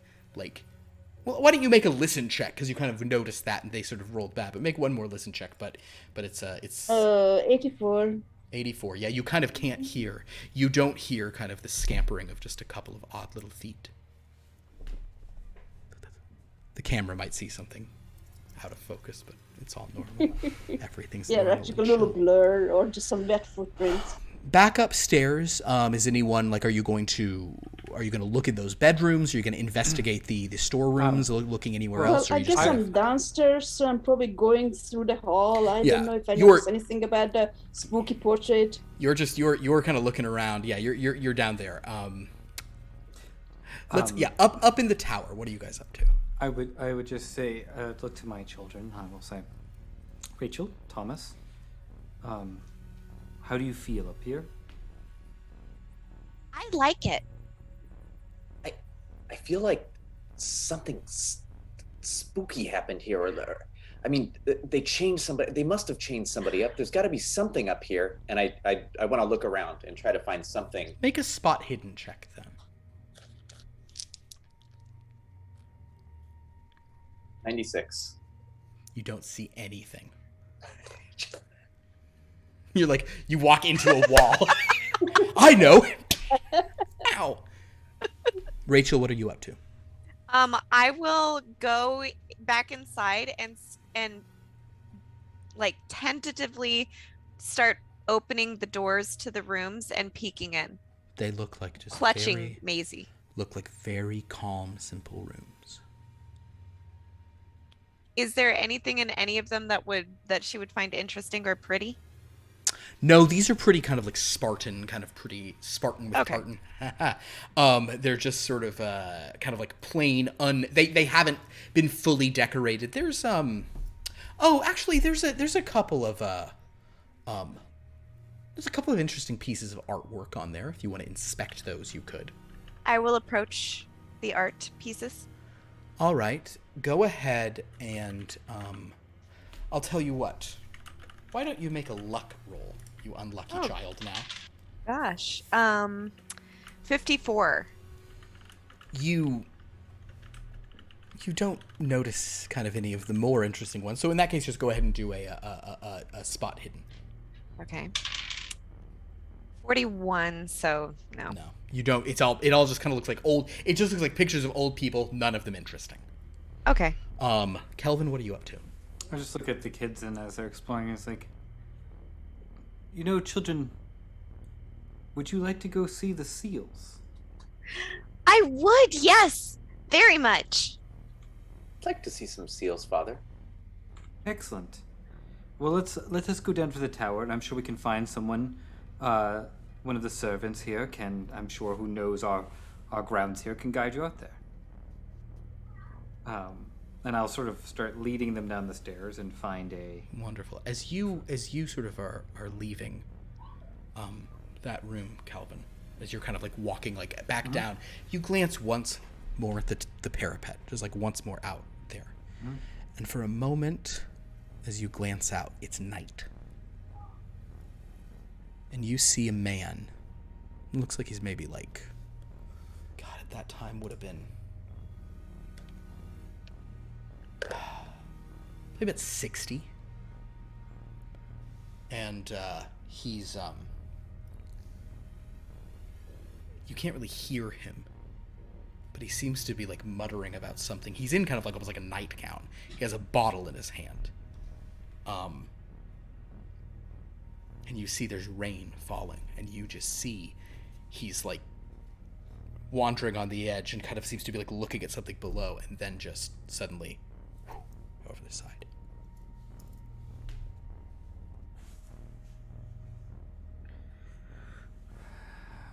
Okay, so like sort of rub my eyes and look. Is it still night? Nope.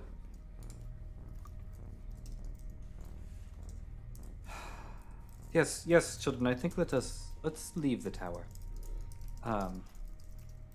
And when we make our way down the tower, sort of find maybe the maid, maybe one of the groundskeepers, someone who would know this, and sort of, if you could guide Thomas and Rachel here to the beach. They would like to. We witnessed some seals from the tower. They would like to get a closer look. Oh, Maisie can come too, right, Father? Of course, of course. And I have some things to tend to at the house here, so but kids, you have an adventure. You have a whole world to explore now. Just let the kids just run around all by themselves. No, I'm sending He's them. sending him with a maid. Someone will With a take. groundskeeper that knows the ground. Someone will take you guys out to see the seals. That's so interesting. And then I intend to, and you can split this up however you like, but I intend to go to the dungeon. Understood. In that case, we're gonna split things up. Well, I have to make one roll first, because I gotta pull out the dice for I didn't gotta make any rolls on this. This is interesting. Okay. Great.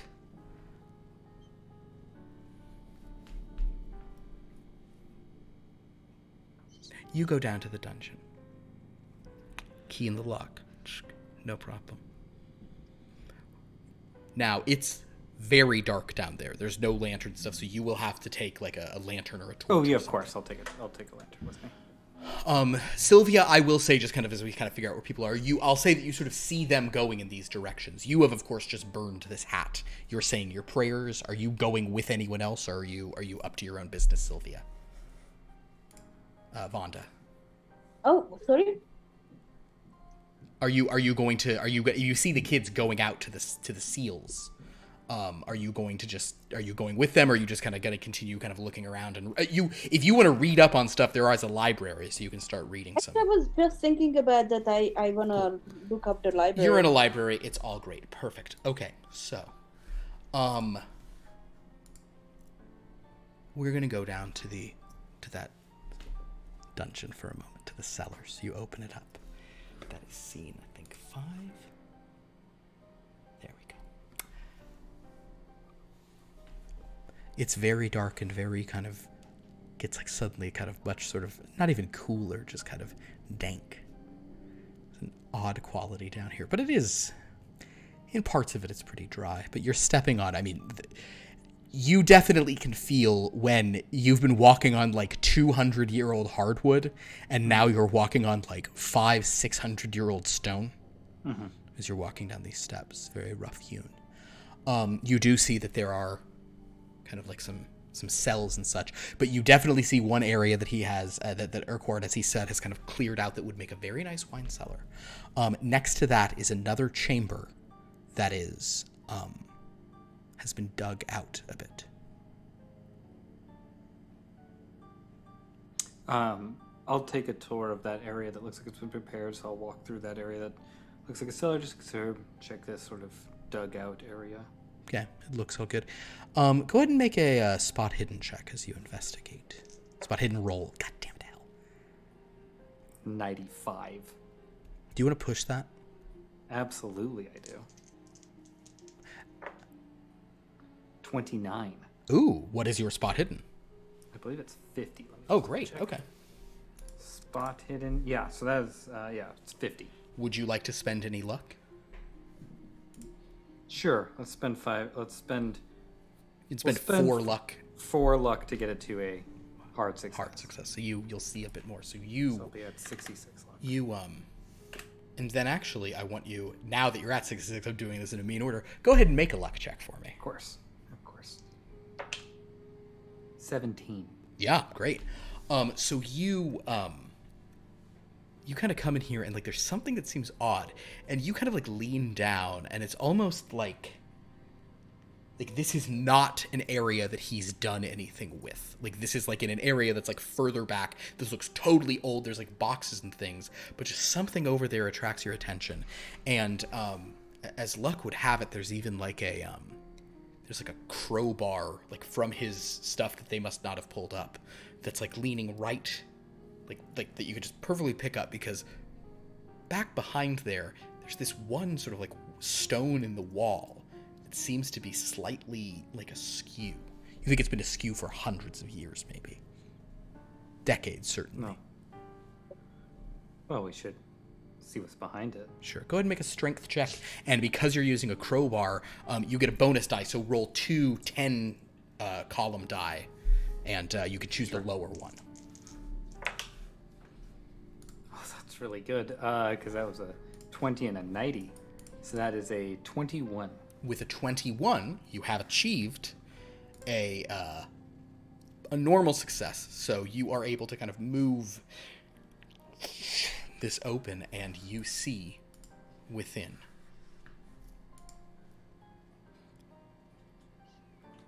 It looks like a painting that's been wrapped in thick canvas.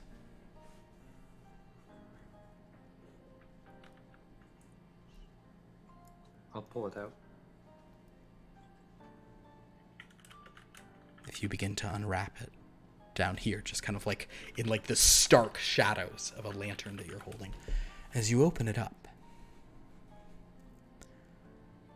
you see a portrait of a Scottish laird. It's not the figure who's upstairs, but it is the man you think you saw falling from that parapet in that strange vision you had.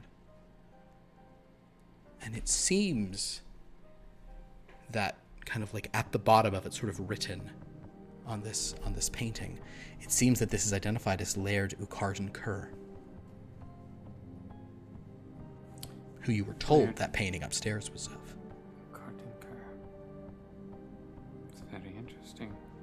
And it's right about then that your lantern goes out. At this time, I need 2 volunteers to be servants. I will. Okay. Anybody I'll do else? it too. All right, the 2 of you. Let's have Lauren be servant 1, Okay. and Vonda, if you'll be servant 2.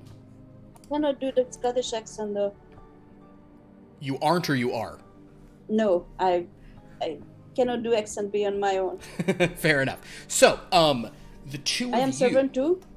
You are servant. You're servant 2. The 2 of you are servants in the year 1673. Oh. It is a rainy night. The rain is just pounding down. And the lord of the manor has called out to the 2 of you to come up to the top of the tower, where he's drinking and shouting and in one of his states. Basically, he wanted people up there. Lots were drawn, and you're the 2 who have to go up to talk to him. So you sort of step out, and he's like, there you are. It's been... It's taken you forever to come. Are you too afraid? No. Are you like the others? No, I'm not afraid. I can't do this accent. You don't have to. No, my lord. Then bring her to me. Who? Might I ask? She's down there in the cells. If she's not Right. talking, you bring her up to me, you understand?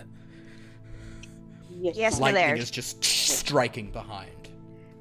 And I will proceed to run down. Do I know who he's talking about? You do.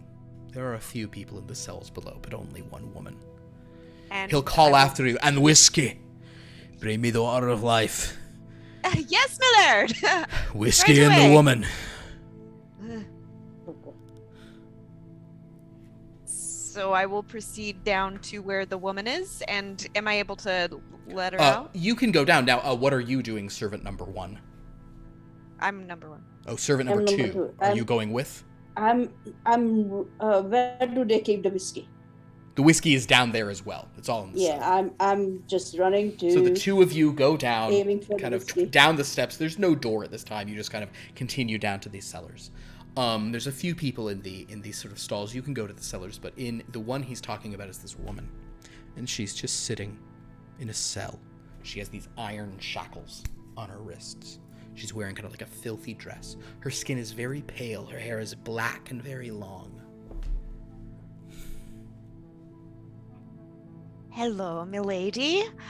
So we're just going to take you up, right quick, and I do apologize in advance for the state that the laird is in. I'm not going anywhere unless he's going to give me what's mine. That's something that you're gonna have to work out between the two of you. I don't know what's going on here. All I was sent down here to do was get some whiskey, and so let's go ahead and get you out of those shackles. What do you say? She stands up. Something about her is, she doesn't seem tall, but she seems like very like long.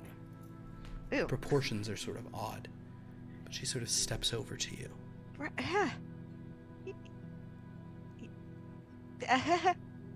The shackles, shall we take them off?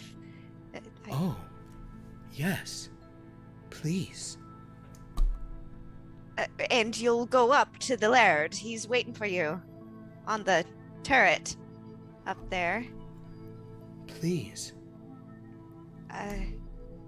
These shackles, are they bound to the wall, or is she? They're on her, and it's like imagine she's wearing shackles, and those in turn are bound to the wall. Oh, so would I have to take off the shackles to take her up, or could I undo? You could undo the thing and lead her shackled. Okay. Oh, you know what? I've got to do this chain, and then we can take you up, and I'll just do that. I'm not going anywhere unless you take these off and give me what's mine. Well, I don't have what's yours. Maybe the laird does though, and he's waiting for you up there with whiskey. You got the whiskey, right, girl? Yeah, I got the whiskey. But Right. I'm guessing we are big strapping fellows, so we could just pick her up and carry her up there, right? You could, if you have. If you have good strength scores, certainly. Are you your servant 2? Wait. Yeah. Servant 1 actually has pretty good strength scores. Oh. She does a lot of washing. Yeah. Are we male or female, though? Up to you. He had many servants. None stayed I'm very assuming, long. a women servant wouldn't be rushing up. Or he... When he's in a state like men. this, it's he's gonna harm anyone who doesn't do as he says. I will remain a lady. Okay. Right. And I will So you are the strong lady and I am the weak male. Well, I do a lot of washing. A lot of Around kneading the of house. dough. Yeah, you're Kneading gonna have of some dough, muscles. yes. And you know what? I'm probably just a weenie little lad with no muscles, kind of like, Sure. So, spaghetti Yes. arms. are you gonna? So I'm going to run around the woman and try to undo the chain and the wall. Okay. You know. Maybe just undo her shackles and see what happens. Yes. Undo my shackles. Fine. I don't know if the Lord's going to like this, but let's go ahead and undo your shackles. So she undoes the shackles. Great. As they fall off, you see that like under where the iron was in contact with her skin, it's just like the skin looks like necrotic and like burnt, and there's almost like a like steam rising off for a second as. Oh, Yeah, good old iron. Thank you, lass. you're welcome. So shall we go up to the turret? He's waiting for you. Where is it? It's I'll take you. What is it? What's mine? What is yours? My skin. Ay. I think the laird has it. The laird has it. Let's all go on up. This dingy dungeon is not good for our skin, as you can see. So I'm gonna go ahead and lead us up toward the stair. Yes, milady. She sort of steps out of the cell, kind of like holds for a moment. Great. You've shown me kindness freeing me, but you're still keeping what's mine. I don't have what's yours. Yeah, we are the servants here. We don't know what's going on. We just do what the laird says. Oh, He if he knows where your skin is, I'm sure he knows. Yes. If anybody. then if you serve him, you share. You share in what he does. Well, it's not like we have a choice. She begins to yeah, like her fingers start like taking these strange shapes.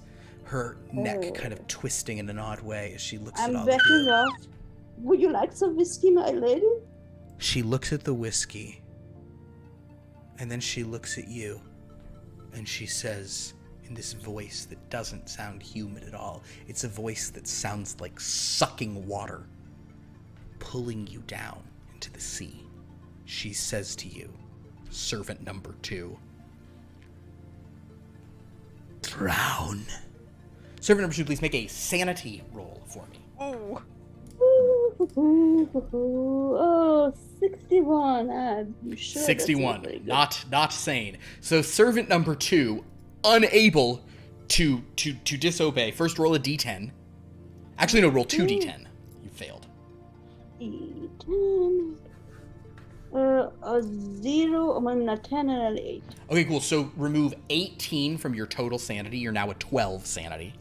And in response to what you've been commanded, you pour the whiskey down your nose, filling your lungs. No! And then she sort of looks to you, and she starts like moving her fingers, like almost like gathering them into these strange things. And this voice comes within her that sounds like a like braying. It sounds like it was like a screech of a violin. And she just looks at you and says, "Blade!" And she kind of almost like tramples towards you just with her hands. So we're gonna do a combat thing here, but it's too late in the game to teach you guys combat. So just roll a D100 for me. Servant 1. 23. Are you kidding me? No, I'm not. I don't know if that's good or bad. Look Probably at what bad. I rolled. Look at what I rolled. I never do this, but look at this. I rolled a 2. Oh. Which means you are so fucked. Okay, so a 23 for servant number 1. Unfortunately is a hard success, but she has rolled an extreme success. So basically servant number 1, you actually have a good number of hit points, so I will roll her hit points. She gets the damage bonus of the blah, blah, blah. I don't have a good number. 14. 14. Yeah, 14's really high. Like look at how many your child has. Ooh. Oh. You so however, that was a pretty rough situation. So you lose a total of 8 of your hit points as you were sort of like trampled down as this woman's just like and speaking of hit points, would you roll for me a D I'll roll the damage. Come on, what are you doing? Ooh, hey, that was high. You lose 7 of your hit points, servant number 2. 7. That's not a whole lot. You, however, because you're sort of drowning, unable to sort of do this. Also, I'm so sorry, servant number 1. Can you also make a sanity roll for me? I can. I keep wanting to say 25. You manage to keep your wits about you as this woman who you're now pretty sure is some kind of monster. I'll tell you what, you can make a free make just an occult roll. You're not too good at it, but roll it. Why not? 34. You have no idea what this monster is, but you know that she is trying to trample you with her fingers. It's very strange, and it's like her like arms seem to have almost like lengthened out, and she's in a like a quadrupedal pose as she's like hitting you and also hitting you with her feet. It's very strange. You two, however, can do something now. So if you want to like physically try to fight against her, although since you failed your thing, you're kind of, if you want to, you can try to like just, your action would be to stop pouring the whiskey into your lungs. But if you don't want to do that and just want to let the whiskey take you, you can do that, Vonda, for this servant. I know you guys are so attached to these characters, but Lauren, for your servant, I'll let you kind of go first as Vonda thinks about that. I want her to try to run and scream for the Laird. Understood. So you are going to, so basically, look at this character. What is your move rate? That is a little box. It's kind of over by luck. Move 8. 8. Excellent. All right. Oh, that's fucking perfect. Vonda, what would you like for your? Oh, I'm gurgling and trying to stop doing this to myself. In that case, I want you to simply make another sanity check. as you are forcing That yourself. is 32. 32. But Unfortunately. my sanity is 12, so yeah. So unfortunately, you hold just... on. Do I have any luck points? Oh, you could spend luck. Yes, that is true. I would like to spend... You'd have to spend 20 of your luck if you rolled a 32. Okay. But you managed to, just kind of as your thing, you managed to you knock that sort of down. It's the woman's go.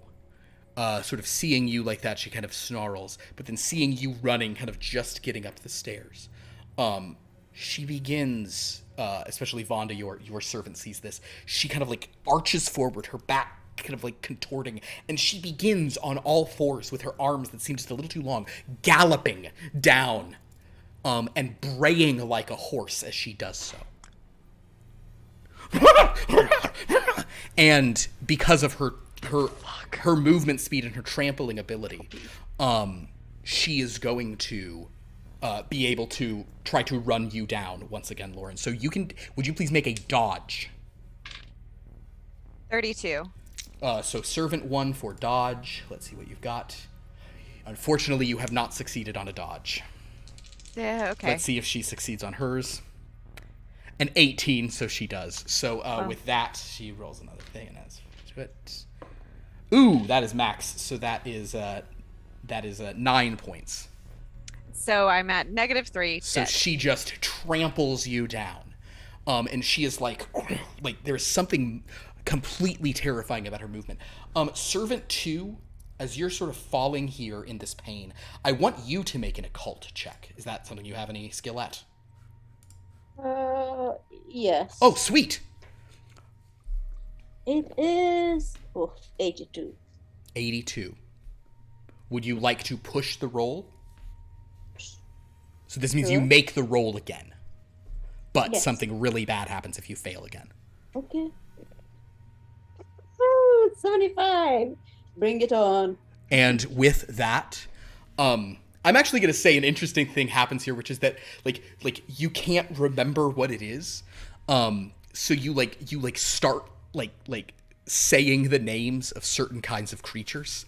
You're like, Trow, it's a, and she sort of looks back at you, and just her eyes just burning, like they look like the eyes of an animal, as this human moving like a horse kind of like disappears. But she says a word to you in the ancient tongue. She says a word to you that is not used by humans, that is used by creatures like her. It is not a word that it's not a word that you recognize, but it's one that you understand.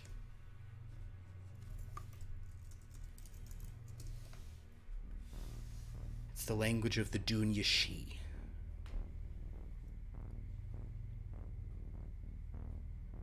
As you sort of die from the mental anguish of this, she heads up into the night, looking for her skin.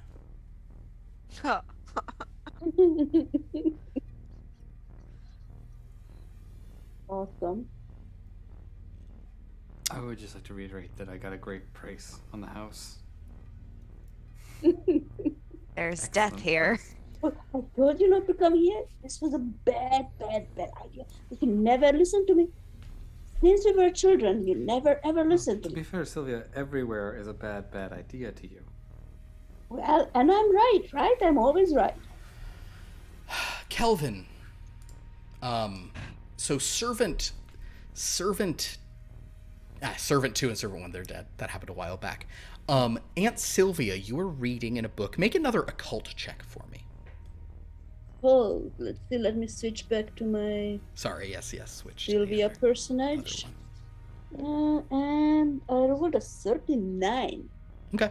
You are getting Jeez. good That's information. You're close to being a hard. Yeah, you're very close. You could spend your luck if you want to. No, I'm not spending money. Never spend the luck. All right. Meanwhile, Kelvin, I just need you. Don't worry about it. Give me a sanity check. Sure. I'm going to tell you this is an important one. I will tell you that as the Keeper, Dreadmaster, etc. 64. All right. Which is a success for me. It is a success. So, we will come back to you in a little bit.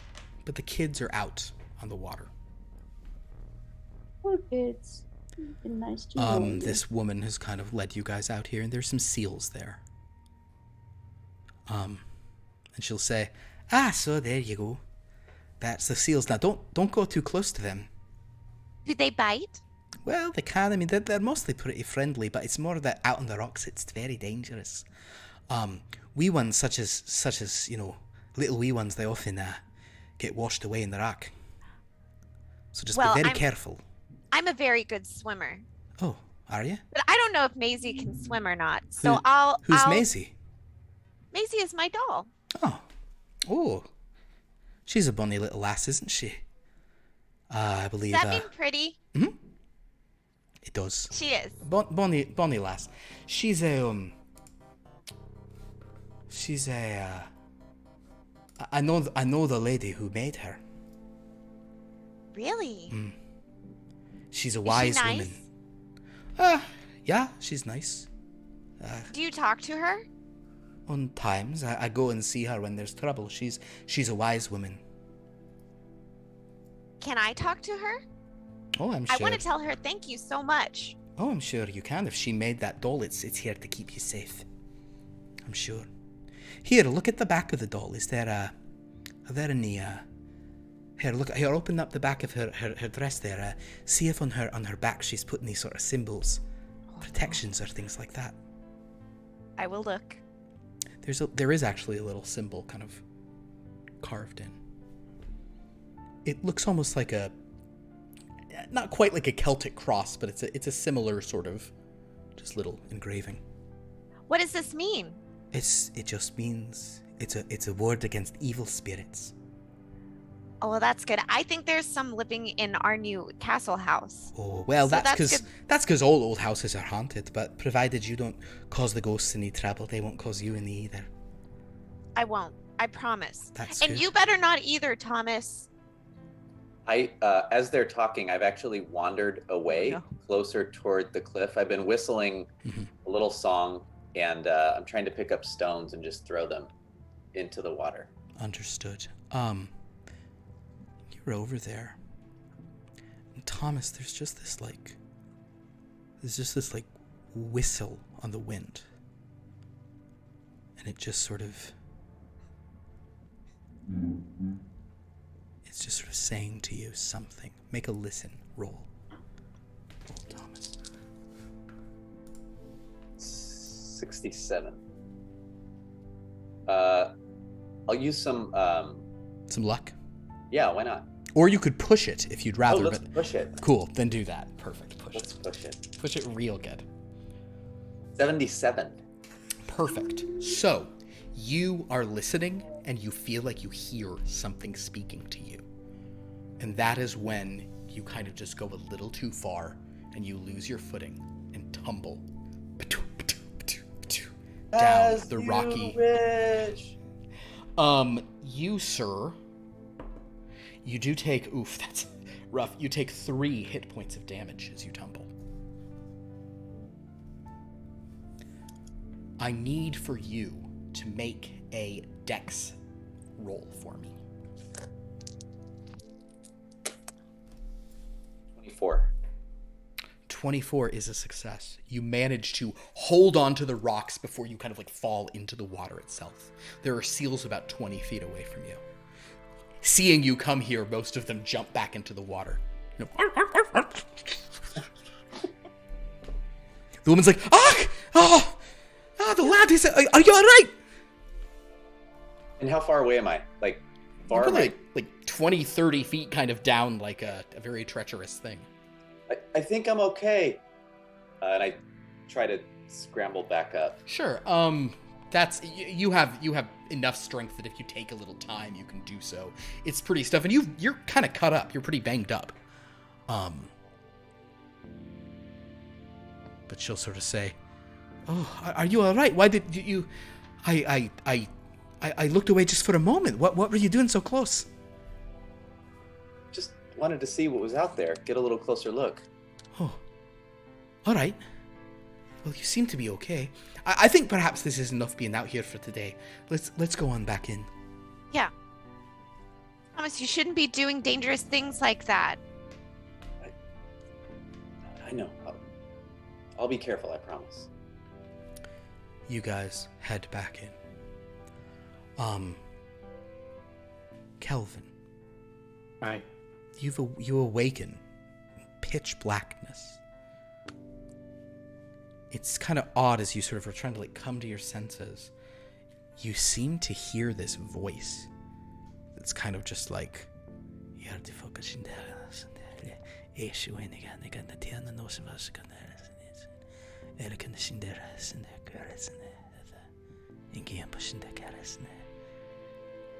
I want you to make a language not your own roll for me. Sure.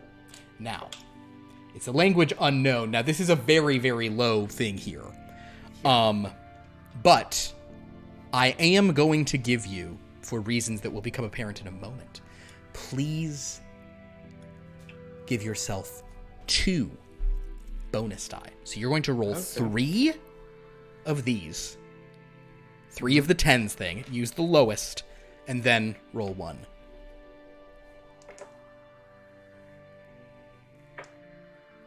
$37. You just don't understand, but then the voice is kind of gone. You just had a very strange dream. It was pretty horrific. It was this woman running around like a horse down here. You've been seeing these odd visions, and honestly, something about seeing that painting like that was very upsetting. But in any case, you're just alone in the dark. You thought you heard a voice, but now, well, make a listen roll now that you're kind of up. 80. You hear nothing. You're pretty sure you're alone in this room. I'll take the painting. Okay. I'll put it back. Well, first, it is pitch black. Oh, right. I'll attempt to relight the lantern. Right. In order to do that, I won't have this be a... Actually, this will be a roll for... God, what would that even be? So you're kind of feeling around. It's like a weird thing. Just make a sleight of hand roll. It's more than likely this will take you a little while. This is really just a speed thing. 74. Yeah, it takes a long time. You finally get it. Something's wrong, but eventually you tilt it and you get it ignited, and you're just alone down here. But the painting is there. Yeah, you could take the painting up. I want to put it back where I found it. Oh, understood. And wedge the rock there. Okay. And then just sort of sit down on the ground in this dungeon and pull out my pipe. Sort of light it, start smoking, just sort of sitting here by myself. It's for the best. It's for the best. Great. Cool. We're gonna cut to 3 days later. October 31st. The kids, the servants have been sort of telling the kids about how to do a sort of a Halloween celebration now, and they've also made sure that you and your house, because you'll probably be getting a lot of visitors, are well stocked. Sylvia, I will sort of let's come into this. I'll let you actually sort of set this scene. Sylvia, are you going to prevent Vonda, the kids from? Are you going to say that they cannot do Halloween? Or are you going to insist that this not happen? You have read up a lot of the local folklore, so you are actually very familiar that this holiday really is meant to ward off evil spirits, and it is like a pagan celebration, where it's kind of like, let's be pagans to stop these even worse pagan things, or it's awful. So are you going to strongly say they shall not participate? Hey, I'm kind of a superstitious person, I guess. Is there anything that I can look in for guidance in this? I mean, I think it's going to be guidance in what sense? Like, are you asking, do you think it is... You know what? I probably do cards. Like card readings. Not exactly tarot, but with just regular cards. Okay, interesting. And really I do something with the cards, I do a little thingy for me that what would be the best way to approach this. What role would that be? Just make a luck roll for me. Luck roll?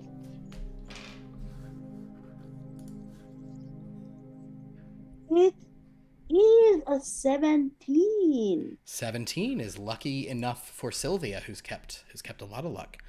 As it happens, Sylvia, you do read a couple of sort of things in one of these books about like Christian celebrations of Halloween. It is a celebration of All Hallows Eve, after all. So I mean, it's not, it's All Hallows Day, All Saints Day. It's a worthwhile thing. So basically, you feel that provided that the kids are not doing anything that seems too like specifically pagan and definitely not satanic. Perhaps. Can I put little cross necklaces on them? Absolutely, you can definitely put little cross necklaces. Make sure that just always keep this one on you. Mm-hmm. The rest of you, look, it's been a creepy couple of days. You occasionally will see odd things or have weird dreams, but nothing kind of as intense as that first day and night. Kelvin, your dreams have been odd. You also were surprised to see that you're surprised that wardrobe was gone. But Kelvin, I want you to make a spot hidden roll. 81. Love it. The camera will settle after the wardrobe was gone, unseen by any of the characters, on like the kind of like little like just like little hole in the corner of the room where the wardrobe had been, and also on the hole in the back of the wardrobe. That, don't worry about it. Anyway, at this point, it sounds like everyone is just, you're simply getting the kids ready for Halloween. Mm-hmm. No one is sort of like trying to do that. So, if the kids want to say like how it is they're dressing up, are they dressing up as anything in particular? And it has to be like a monster? Typically, you're meant to go Geisen or Galoshin. You're meant to sort of be something scary, but you don't like, it doesn't have to be scary. I don't feel we are not going to let the kids go all by themselves. Oh, of course not. Of course not. Okay. But so if you guys are kind of getting into your final stuff, there is actually Kelvin, are you going to go with them, or are you going to just let the servants hand out sort of treats to the children who come to you? Well, if Sylvia is going to go with the children, then I will stay in the house too. Understood. Hand out treats to the other children who come by. Perfect. Love it. All right, so which I will have attempted to be the finest candy available. Easily done. You're rich. So with that, it's about to be dusk on Halloween. The kids are all dressed up. Thomas, what are you dressing as? How are you decorating yourself? I am I'm half hunter, half tiger monster with blood. And that's... You look very frightened. That's what I can muster up. You continue to have dreams about a tiger, but nothing else. It hasn't really said anything. It's always in the distance, but there's like been an odd sense. Rachel, what are you dressing as? Just as like a ghost. Perfect. Are you bringing anybody with you? Of course. Maybe. Now, are you doing anything with Agnes? I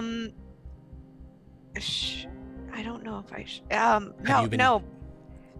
I've been avoiding Agnes. Been avoiding Agnes. Okay. She bit me in my sleep. I don't like her. Understood. That's the story she's told herself. Understood. So, you guys are going to go out. Halloween. Aunt Sylvia is dressed in all black. Very, very gothic. The woman in black. So, you guys go out and you, we're actually not going to roll through much of this. It's really a pretty pleasant night. There's these very kind of like they're kind of it's a little spooky, but there's these big bonfires burning in the middle of town. And there is this kind of like sense of like eerie cheer where there's kind of kids going everywhere, shouting boo at people and going into homes. And you hear a lot of them kind of like, performing, as we saw poor little Liam doing, performing poems or songs. The two of you certainly know many poems and songs they might not have heard here. So, you're particularly exotic and everyone knows the two American children. However, as the night is wearing on, and Aunt Sylvia, you probably feel that you guys should probably be turning back. You're sort of making your way around town, but you see there are a couple of houses a little further out of town. One has like a light on inside, but they don't have like a little lantern. They don't have one of those little turnip lanterns burning outside. But there's this one house that seems to not be participating. Although you do see that a kid has like gone there and the door's opened and something's happened and the kid has walked away and just like smiles at one of their friends and kind of passes and says boo to all of you. The other house though that's on the outside seems like it is participating. And Sylvia, you think maybe there's time to they're not like really like they're kind of Can often. I ask a local who lives in those houses? Sure. Well, that house there with sort of the one that has a jack-o'-lantern turnip outside of it. Well, that's Elspeth's house. Elspeth Irvin. Who's that? Oh, she's the wise woman in town. The wise woman. Interesting. She made my doll. Oh, well, we maybe should see her. How about I would the like other to. house? The other house. Oh, that's where that's where Fife Ferguson, he lives there. And what's his story? Well, he I don't know, he's a kind of sad man. Lost a child a little while ago. I mean, many people did. There was a pretty bad winter a while back. His son Liam was among them. Kids went missing. High Auntie, tides, you understand. Maybe we can go say hi to him after we visit the wise lady, because I would like to thank her for Maisie, because I love her so much, and she holds Maisie and does the Well, little we definitely rocking should hug. go see the wise lady then. Come on, Thomas. And I get right next to Rachel, kind of protective big brother. Okay. You guys head down to this house. It seems very sort of cheerful. The door is open. There's a little kind of turnip with a candle and a face carved inside of it, just sitting outside. I will knock tentatively. Ah! Who goes there? Is it horrible spirits come to destroy me? Oh no! I'm afraid. No. Please don't harm me. I won't hurt you, I promise. Well, sing me a song and I'll give you a treat if you don't harm me. And this woman, she's probably in her 60s. She's wearing kind of like a long dress and she looks kind of has like a sweater on. She looks very has like a lot of vigor to her. She seems kind of got a lot of energy, kind of graying hair, kind of tied back in a very long sort of ponytail. Oh no, please, no horrible creatures. And you don't have to actually recite anything, but if you'd like to, is there performance? Is that a skill in this game? I guess not.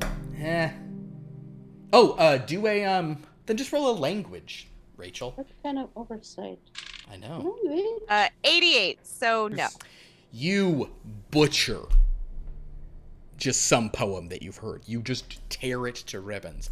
But this lady's like, "Oh, that was lovely, lass. That's under a very good monster. Please don't come back." She kind of gives you just a little fruit. She has these like dried fruits, and she gives you one of those. She says, "Oh, but it seems like you have someone keeping you safe, so that's good." I do. Good night, miss. Hello. Wait, Auntie, I wanted to tell her you made my doll. Well, hold on. There's another monster on my doorstep, a tiger-like thing. Oh, I hope it won't eat me, unless it says something or sings something, etc. I stand and I do the Pledge of Allegiance. The American Pledge of Allegiance. Oh, that's wonderful. So, with that. Did it even exist at I that looked point? it up. I looked it up. I looked it Oh. up. Perfect. I think. Perfect. Oh, wait. What year are we in? 1838. It didn't exist. Okay, so you could say the Star Spangled Banner if you wanted to, Yeah, it's saying. or you can just like recite the Declaration of Independence or the preamble to the Constitution. You do something real American. Yeah. And this, I'm actually gonna have her roll a history to see if she recognizes it. She does, and she goes, "Oh, that's the more terrifying words I've heard." But she'll kick you a couple of She'll kick you a couple of pieces of fruit and says, "Oh, well, the saints and the spirits be praised. I'm not beset by any more horrid creatures tonight." Oh, Miss, what can I call you? Elspeth is my name. Oh, yes, Elspeth, Miss Elspeth. Oh, thank you very much for this beautiful doll you did for my niece. The dolly, yes. And did you leave her friend, her little, I thought her name might be Bo Peep. She might have sheep. But of the course little you can call sheep. her whatever you like, dear. The little sheep, the doll hurt something in the collar. It hurt Rachel's hand, What? cut her hand. Oh, And, oh yeah, now she's been, the sheep? affected by that. Yes, the sheep. Yes, Agnes the sheep. it's a very beautiful sheep, and I really did like her, but she bit me in my sleep, and I was bleeding, and I just don't like her Oh, to it be on was my an bed accident. anymore. She had a nightmare about some man in the clouds and things like that.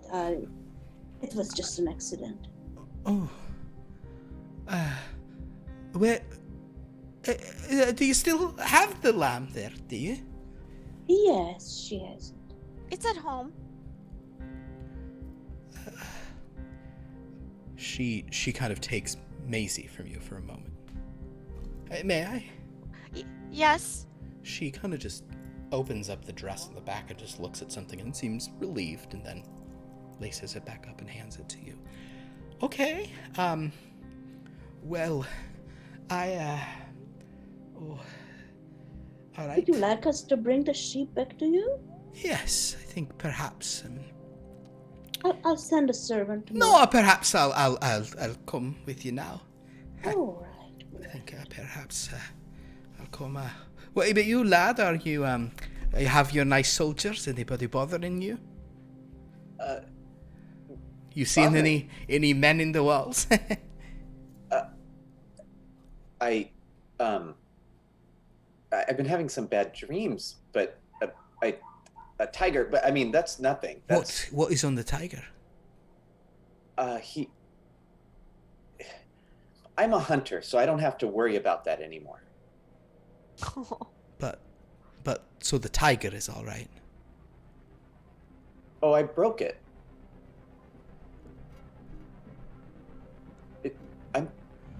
I'm sorry. No, it's fine.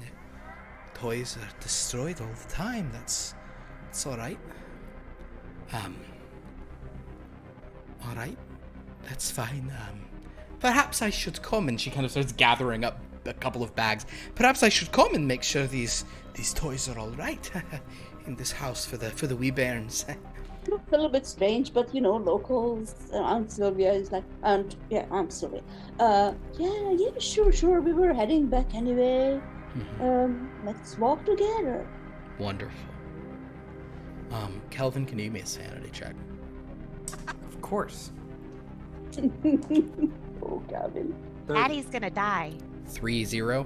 3-0. Fine. Okay. So you do from that well, actually, no, we won't have it be that way. So you're Kelvin. You're giving out some treats, and these kids come up and sing, and you're like, why don't I just hand it to them? Why do they do this performance? It seems easier if they just say something and I then give them the candy. Why do we have to wait for them to? But anyway, But, a couple of kids have walked away. And the servants, they're here or there. But kind of no sooner have you done that than there's another knock on the door. Kind of like, it seems like you're like, I wouldn't have closed the door if there was a kid this close, but you turn around and there's a knock. I'll open the door. Oh no, there's another monster. There's nothing. Huh. Oh. Probably the wind. I'll close the door. You take another 2 steps away again. I'll open the door. Nothing there. You can do a spot hidden if you want to kind of look out and see what you can see. 23. That might actually be a hard success. Oh, great. You can see in the distance, like the children who were just here, kind of with whatever torches, or some of them actually carry the little turn-up-a-lanterns around with them. So you sort of see them out there, but you don't see anyone at the door. And then you look down, and on the stone outside of the door are these 2 distinct, wet, sort of like spots. Not exactly footprints, but like footprints, but they don't look like feet so much. Hi, Dad. I'd like to sort of call over to one of the servants. Just sort of You call out, seems just like it, whatever. Actually, tell you what, make a luck roll. I said the servants were all in different part of the house at the moment, but let's see if by any chance. Nope, you're correct. That was a 90. You're all alone. Is anybody there? If you'll come sing your song or give me a poem, I'll happily give you a treat.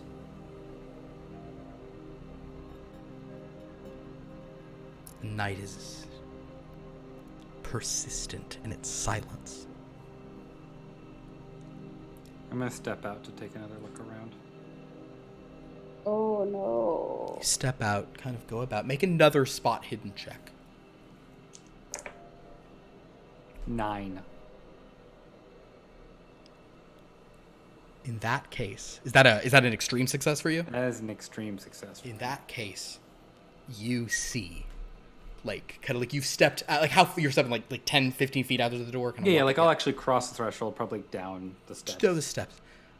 On just one of the lanterns, kind of like out there, you glance, and in the reflection of the lantern, just like your eyes so sharp, you see that there's a figure standing in the doorway. A figure that looks very similar to the one in that painting and the one in that dream. And he's slamming the door closed. But because you saw that, you can spin and try to go into the door if you want to. Yeah, definitely. All right, cool. Make I'll say, what is your move rate, Kelvin? 8. Make a God, I guess it would be if any other thing makes sense, I would probably be like Does the door open in or out? Because if it opens in, he should have advantage. Yeah, you'll get a bonus die on it. That's fine. Yeah, it does open inward. So Nice. why don't you do just I guess a strength, unless there's a different one that like if you'd rather do no dexterity, it's quickness. You're going as fast as you can. Okay. Make a dexterity, and yes, you have a bonus die. Okay. Excellent. 29. 29. Yeah, you're able to like Thanks for that. leap. Thanks for that, Silvio. You leap forward and like shove the door open right as it's closed, and you sort of stagger in. And the house looks very different. Looks older. Most of the like new things that have been added have been sort of taken down. Most of the stuff, and you actually can see like straight across the foyer from where you are. Oh, he time traveled. The door, the kind of the archway just leads straight on down. It hasn't been, there's no doors or anything stopping the dungeons, the passage to the dungeon. Everything, there's no gas lanterns. Everything is lit by torches. Honestly, there might not have been gas lanterns in 1838 Scotland, but or just, roll with There's it. probably oil. Yeah, oil lanterns. But in any case, so you're here and you have this moment of like what? And you see that figure is like walking like straight away, kind of, and he's just like like screaming about like Trows, screaming about red caps, and he's my boss. They think they'll get me. They'll never get me. He's just like walking up the stairs, and you see that the painting above is him. I'm gonna grab a torch off the wall. Okay. And go after him. Cool. You catch up with him kind of like as he's walking out to that parapet. He turns.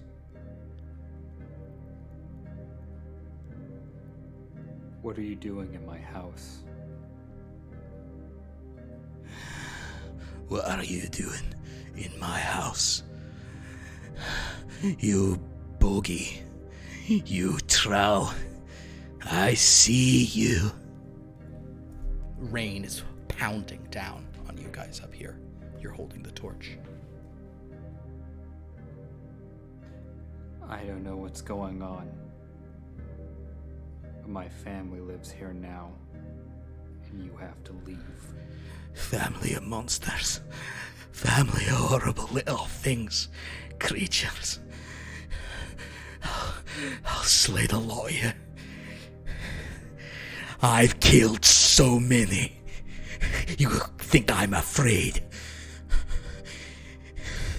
Not afraid. No, that's not what I think. But we'll find you the help you need when you get out of my house. Come and get me then. If you work for them, tell them I burned their skin. I burned all of it. The hair, the hide, every bit of it, everyone, every little one of them.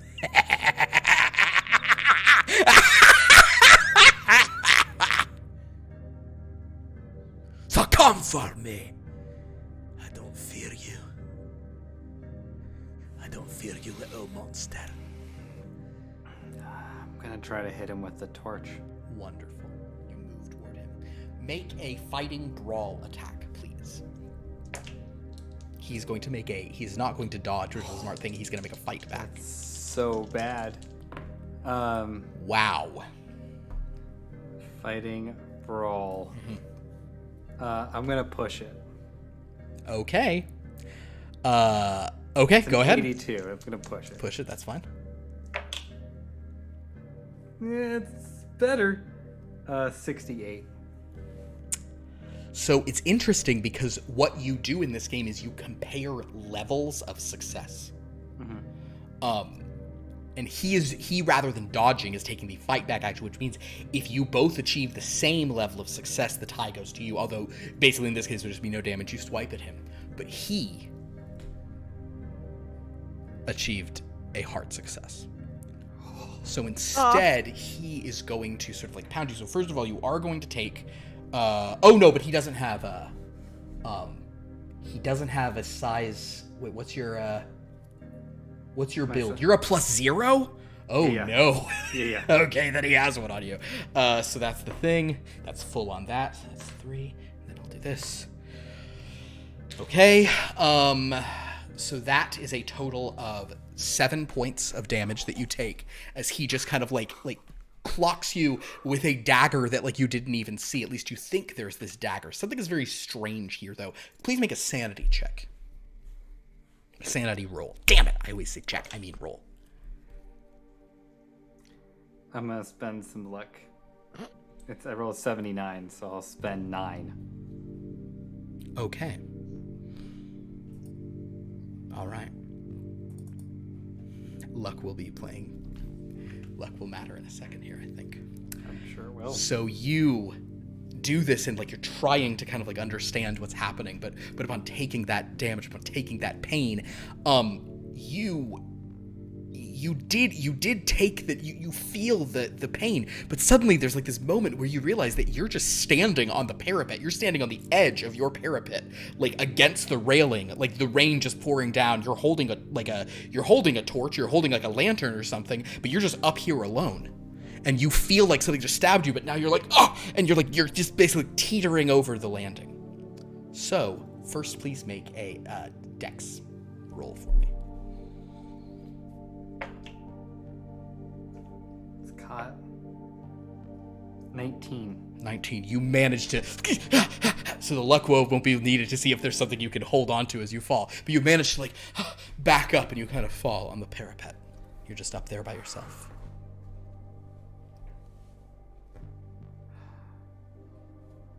I'm just sort of gonna, like, look over the edge. And then start to, like, just, like, shake it off and begin to walk back downstairs. Understood. Down the stairs you go. Around this time, Aunt Sylvia, Rachel, Thomas, and this woman Elspeth have arrived at the house. Elspeth will say, "Alright, so yeah, wherever I can sort of see the toys that were broken, perhaps I can mend them."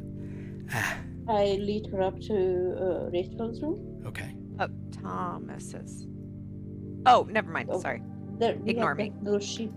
Where is Yeah, the I sheep? mean, next to each other, so, Yes, the sheep is in mine and the tiger's in his. So where is Agnes right now? Where is the sheep?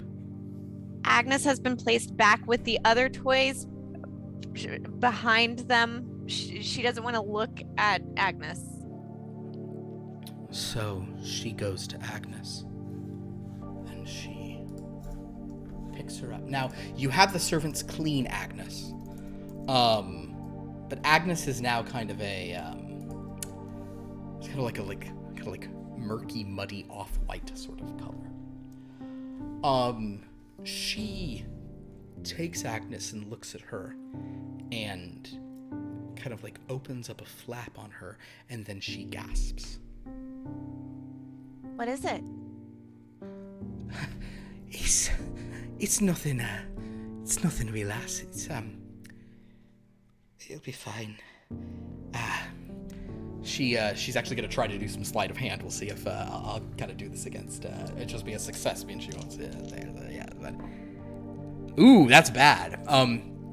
You all notice that she's like trying to keep it hidden, but I think her handle was like sitting, and she pulls this bundle of like it's like congealed with blood, and it seems like rotted and like decayed juniper out of the lamp.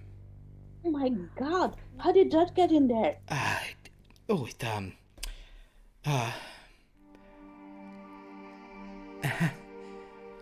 don't know how it got like that. Oh, Well, you didn't put it in there, did you? oh, I did, but not like that. What does it mean? She just looks at the lamb for a while.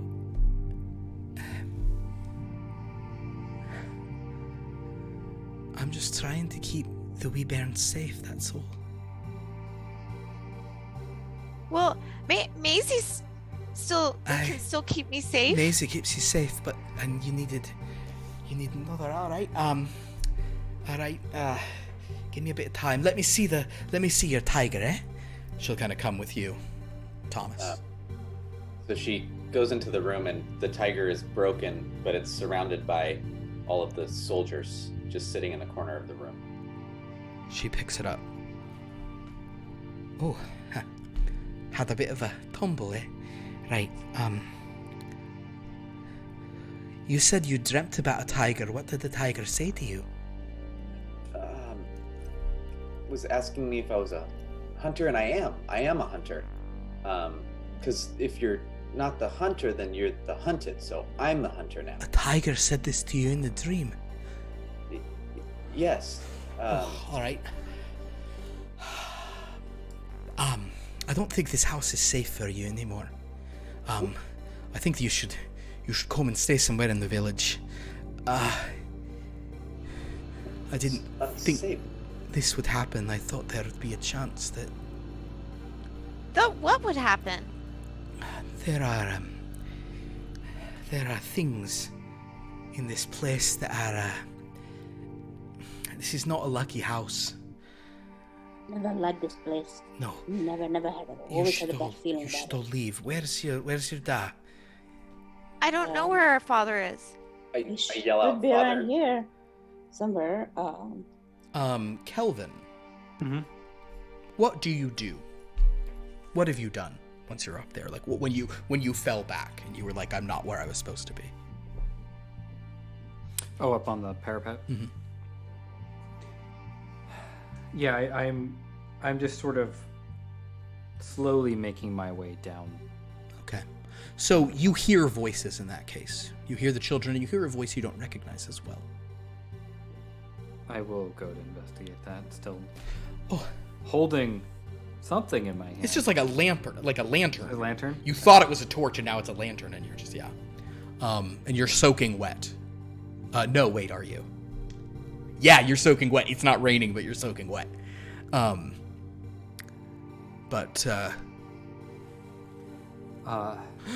Do we see him? Children You back do, yeah. back from galashing already.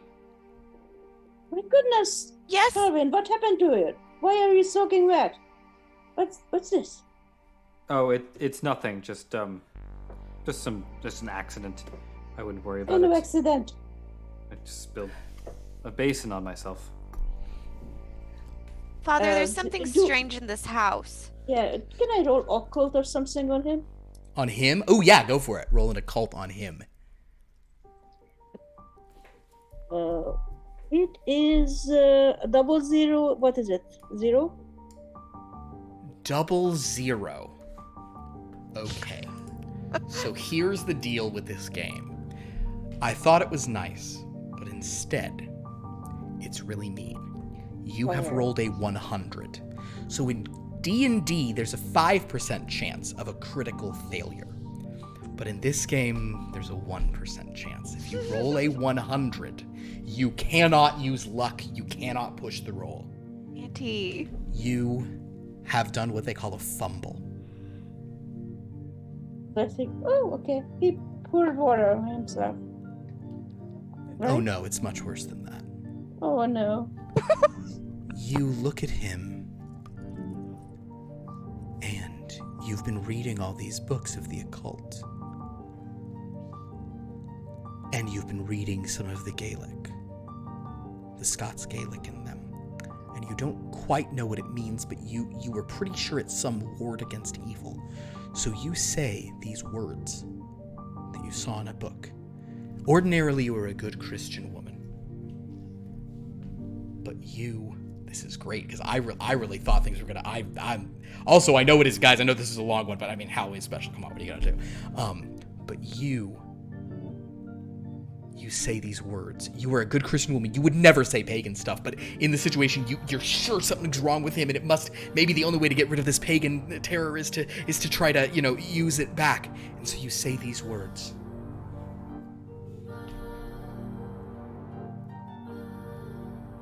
And something changes. I need all 4 of you to make sanity rolls. Oh, Oh, good no. gosh. Oh. 40. 22. Okay. Also 22. Okay. Uh-oh. I think Aunt Sylvia rolled something great. You rolled another 100? Yes. Dad is retiring. Do these You rolled cascade? 100 twice in a row? That is Yes. That's incredible. unheard of. That's amazing. That is a 1 in 10,000 shot, I think. Uncle, Auntie Sylvia is mad. Just All turns right. into this horsewoman. Yes. So, Yeah, yes. So Auntie That's crazy Sylvia. to my So goodness, Pierce. so basically, you guys all know your thing. So who failed? Who rolled above their sanity? Aunt Sylvia definitely did critically, and Thomas as well. The other 2 rolled under their sanity. All right. I actually have to roll for what's her face. She's really high, but yeah. She's And fine. sanity is the one that changes, right? Sanity can change. It is in a purple box, correct? It's the second row or second row down. Sanity. Okay, so I rolled right on it, so I'm good. You roll at your sanity. 40. All right. So, Sylvia. Sylvia and Thomas are mine now. I'm going to let you guys describe how these things do. But Thomas, at this exact moment, kind of like whispering in your ear, is a voice that is different to the one that the tiger spoke in, but it's sort of saying the same thing, and you trust it in this moment. It sounds right. But there's just this voice kind of going,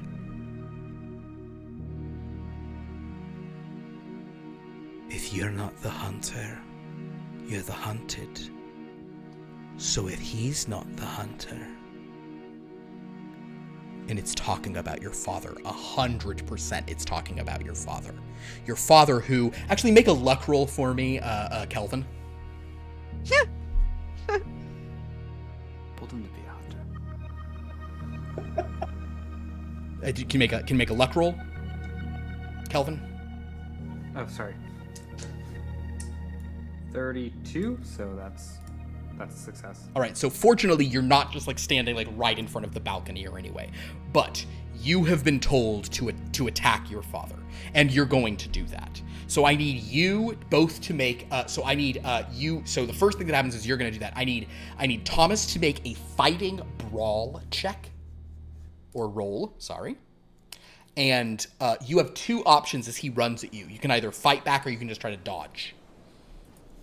Oh, I'll just dodge. Okay, then you roll a dodge. I got 93, so. So you do not come anywhere near him. 69.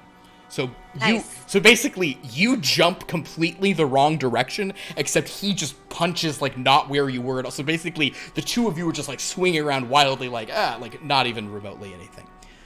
Sylvia. You, having said this, have lost your mind, and there is a feeling, having rolled a 100 on the sanity check. I'm gonna say that you have a feeling that there's just too much evil here, and the only way to keep the children safe is to get rid of this woman you've brought in here, and you need to get her over this balcony, and probably the best way for you to do that is to go with her. You just need to grab her and just take her over this balcony. That's your best bet. I just very sweetly look at her. Mm-hmm. Oh, I'm so glad you came.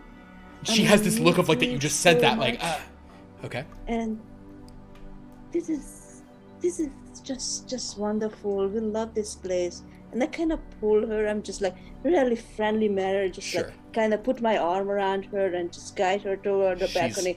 And then when we are at edge, I just suddenly just jump. Okay, so make a fighting brawl roll. Because of your insanity, I am giving you a bonus die on this. Oh, and which one I keep, the lower or the higher? Yeah, you get to roll 2 of the tens column die and use the lower one. Okay. She is going to try to dodge you. The lower one is 10. Oh, 10? Yes. If you want to spend... oh, no, that's a hard success for you. Because it's 12, so you rolled under a 12, so a 10. Okay, so she has to roll a hard success or better to avoid being taken over on her dodge that she's doing. Her dodge is not amazing, so she has to roll really low. She rolls a 100. Oh my god. It's a day of 100. Wait, Yes. what the fuck? So that means she critically fumbles, and rather than being able to like use any of her stuff, the two of you go over the side. Like the balcony breaks as you suddenly see Sylvia just grab this woman. Sylvia, do you want to say anything to your family as you're doing this? I'm doing this for you. All right, Sylvia and Elspeth. Yeah, Sylvia and Elspeth both take 12 points of damage. How much hit points I'm so dead. So Sylvia and Elspeth both just die as the boy is attacking the father. And Can I come back as a ghost? Perhaps in a future installment. Is there anything you want to do? Rachel? I am just holding Maisie, backing away from everyone, shrieking. Just Understood. shrieking. We're gonna say you back off the balcony. You kind of back into your room. And you kind of notice that the clouds are dark on your walls. Oh no, okay. And there's a figure behind the clouds. And it reaches for you. And it just can't. The doll in your hands, it's just like recoiling from it. I notice it's the doll? Make an occult check. Okay.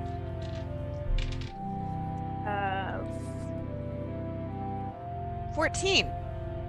Wait, what is my... I think that's a Yeah, because it's 20. Very good, Rachel. If your occult is a 20, that is a success. If you want to spend 4 of your luck, you can make that a hard success. Sure, yes. Yeah. So, 31. Okay, so I do notice that it's the doll that's keeping it from grabbing me. Mm-hmm. You notice it hard. You remember that symbol on the back of the doll. This doll is a protective thing for you. This doll keeps you safe. Okay, so I'm gonna hold Maisie like this and say, "Get away from me! Get away from my family!" It's kind of like looking in pain. Meanwhile, father and son reunion. Father, it's actually your turn. Your son tried to attack you. What would you like to do to him? And I know we haven't done the thing, but there is a thing called a fighting maneuver, which is like the equivalent of like a grapple, where you can try Yeah, that's exactly what I want to do. Great. Okay, so go ahead and try to. So you make a fighting brawl, and are you going to try to dodge him, or are you going to try to fight back and hurt him? I'm just flailing. Okay, cool. So go ahead and would you also roll a fighting brawl? I rolled a 12, which is a hard success. Hard success. All right, Thomas, what did you roll for your fighting brawl? I rolled a 9, which is a hard success. It is a hard success. The tie goes to status quo, right? No, the tie goes... Oh, wait, on a fighting maneuver. Hold on, I'm so sorry. I didn't think we'd get into combat in this game. In a simple attack, the tie always goes to the... Tie goes to dodge, but it goes to the attacker in a fight. But hold on. When someone's doing a fighting maneuver, where does the tie go? So interesting.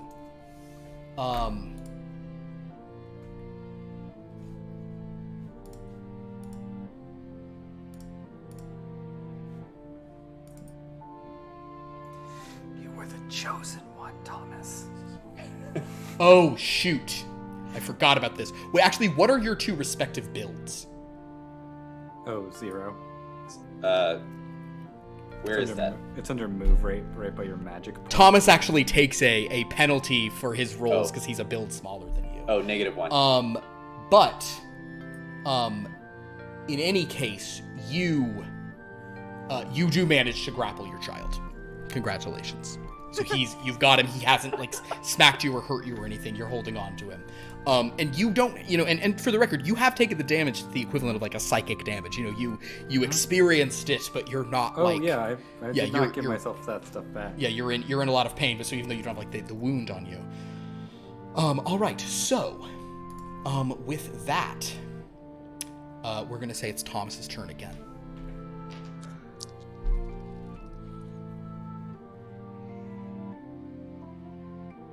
Oh, 40. 40. Fighting brawl. So you don't even. You're just trying to punch at him there. Yeah. He's got a hold on you. We're now going to go back to our girl. Oh, me. You, Rachel. What do you want to do? I continue advancing toward the person in my wall. And I'll even go like if I have to go straight up to the wall and force Maisie on it, I will do that. Mm-hmm. This creature does it. Tell you what, I want you to roll a power roll, Rachel. Okay. 34. That is a success. Woo. Very good. So this is power is willpower. Power is like intent and intensity. Okay. So you are just putting all your power into this. You're trying to get this thing away from you. That's successful. I'm gonna have it make its own power roll. It actually also rolls a 34. To the number as you. That's crazy. And same level of stuff. So it is. It's kind of like.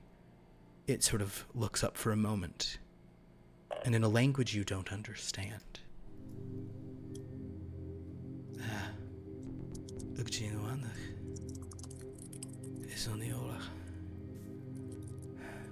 And this figure sort of smiles at you and puts its hands up.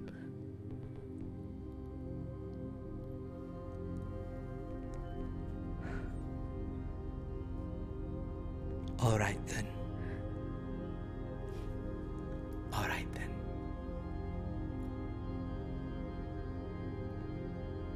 So I'm gonna slowly back away.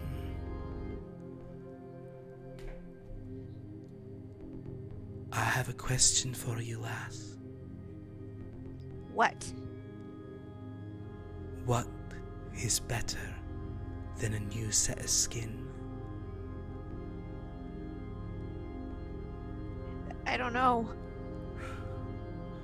I finally do.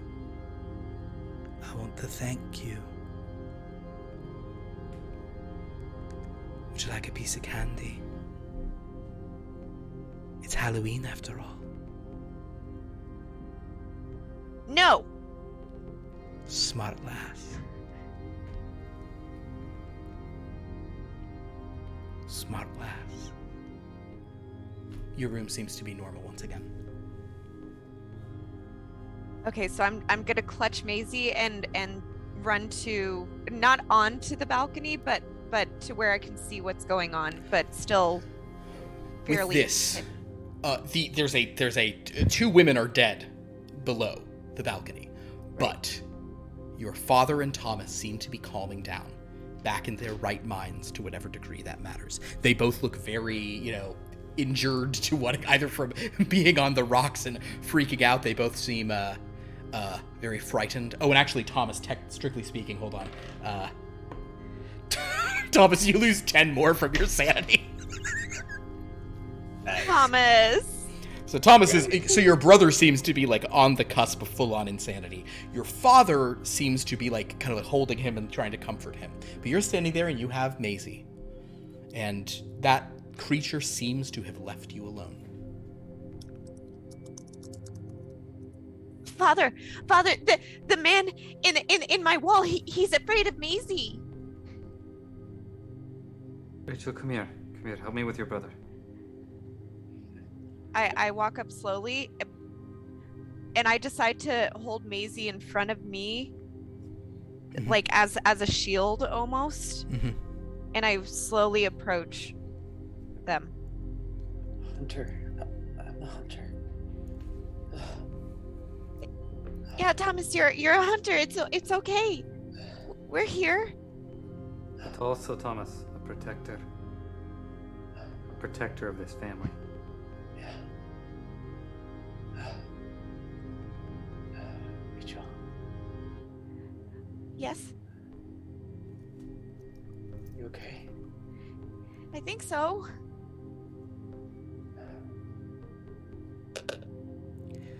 We pull back from this scene, wondering if the family stays here after what they've witnessed. Frightening things continue to happen, whether they stay here or not. It takes a while for her to realize it, little Rachel. Do you think you stay in the house, Kelvin? Do you think you keep them here, or are you gonna head somewhere else? We probably stay. You stay. So odd things happen, and Rachel hides behind Maisie every time something scary happens. But there's a difference now. Her father and brother experience far fewer incidents of frightening occurrences. Unless Rachel's there with Maisie. It takes a very long time before Rachel even thinks, as she's older, of looking at the back of the doll where she sees there's no longer a mark, no longer a piece of warding protection.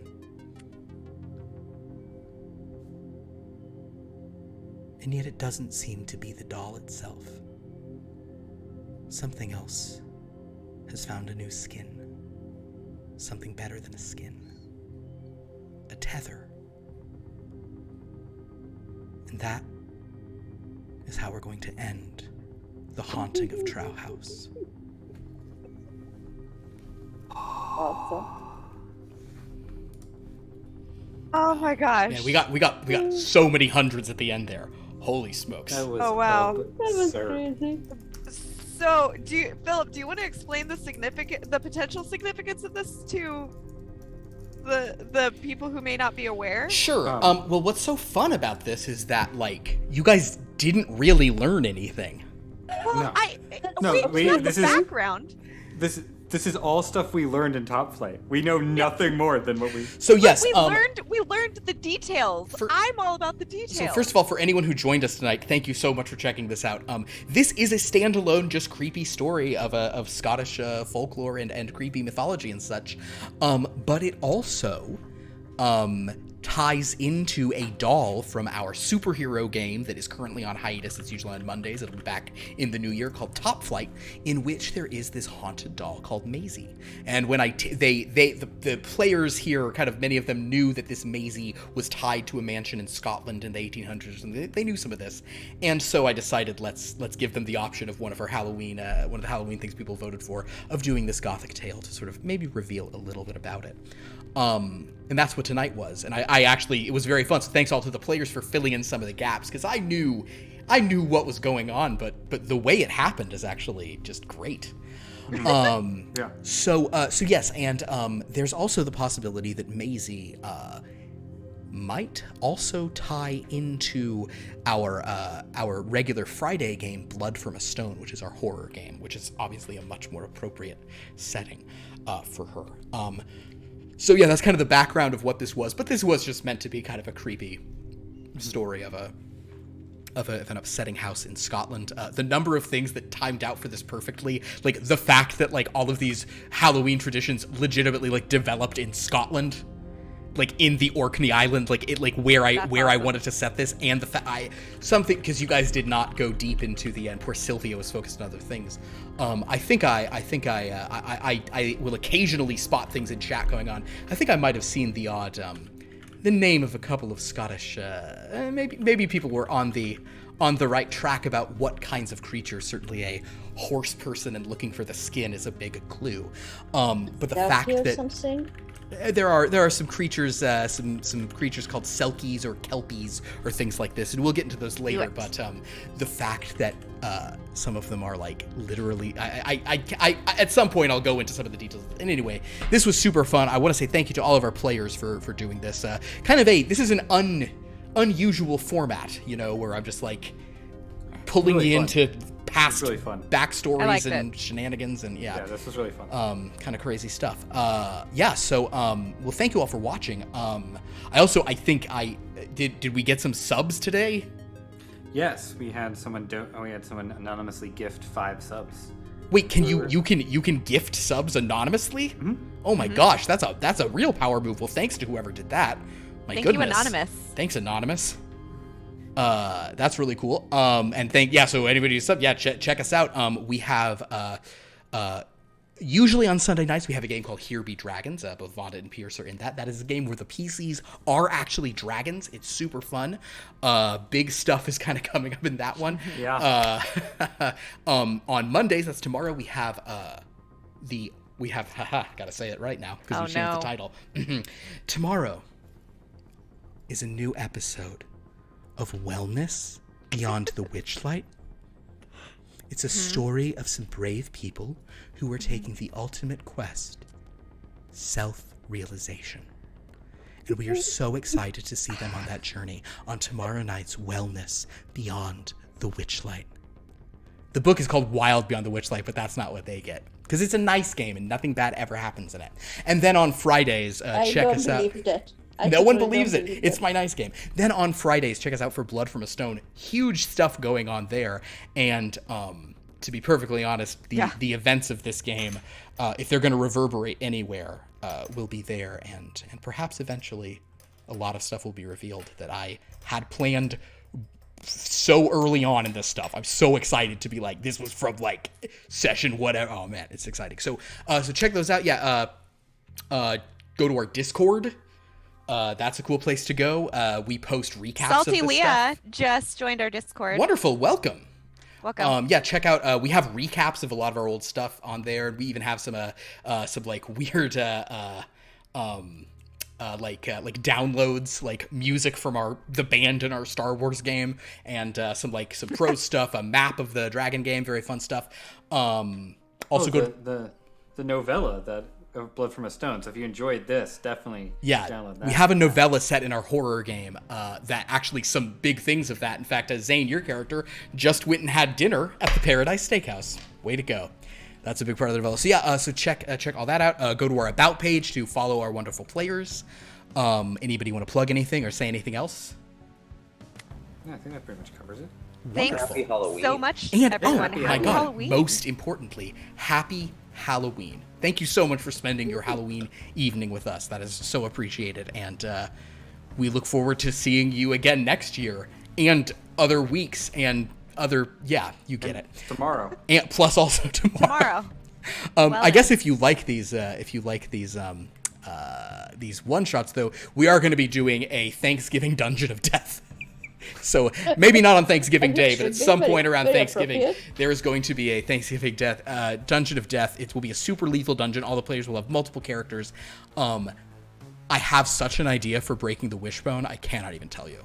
I'm so excited about it. Put some zombie turkeys. Someone's gonna be remembered. It's gonna be great. All right, but until then, thank you, everyone. Have a happy Halloween, and sleep well tonight, because no one in Trow House will. Happy Halloween. Bye bye. Good night. Thanks so much, guys. Sleep terribly tonight.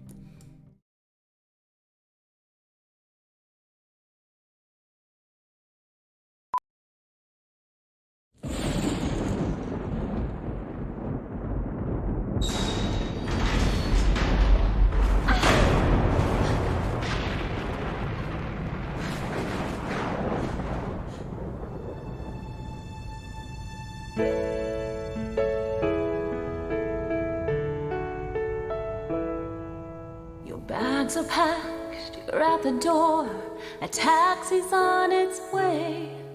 There's nothing left to say, I'll give you back the ring. Don't look at me like that, you had to know it ends like this. Couldn't you feel it in my kiss? Not happily ever after anything, but don't give up. Not for 1 hour. The game's not over. You'll be fine. You'll find a way to up your power. What you're looking for is in another castle down the line.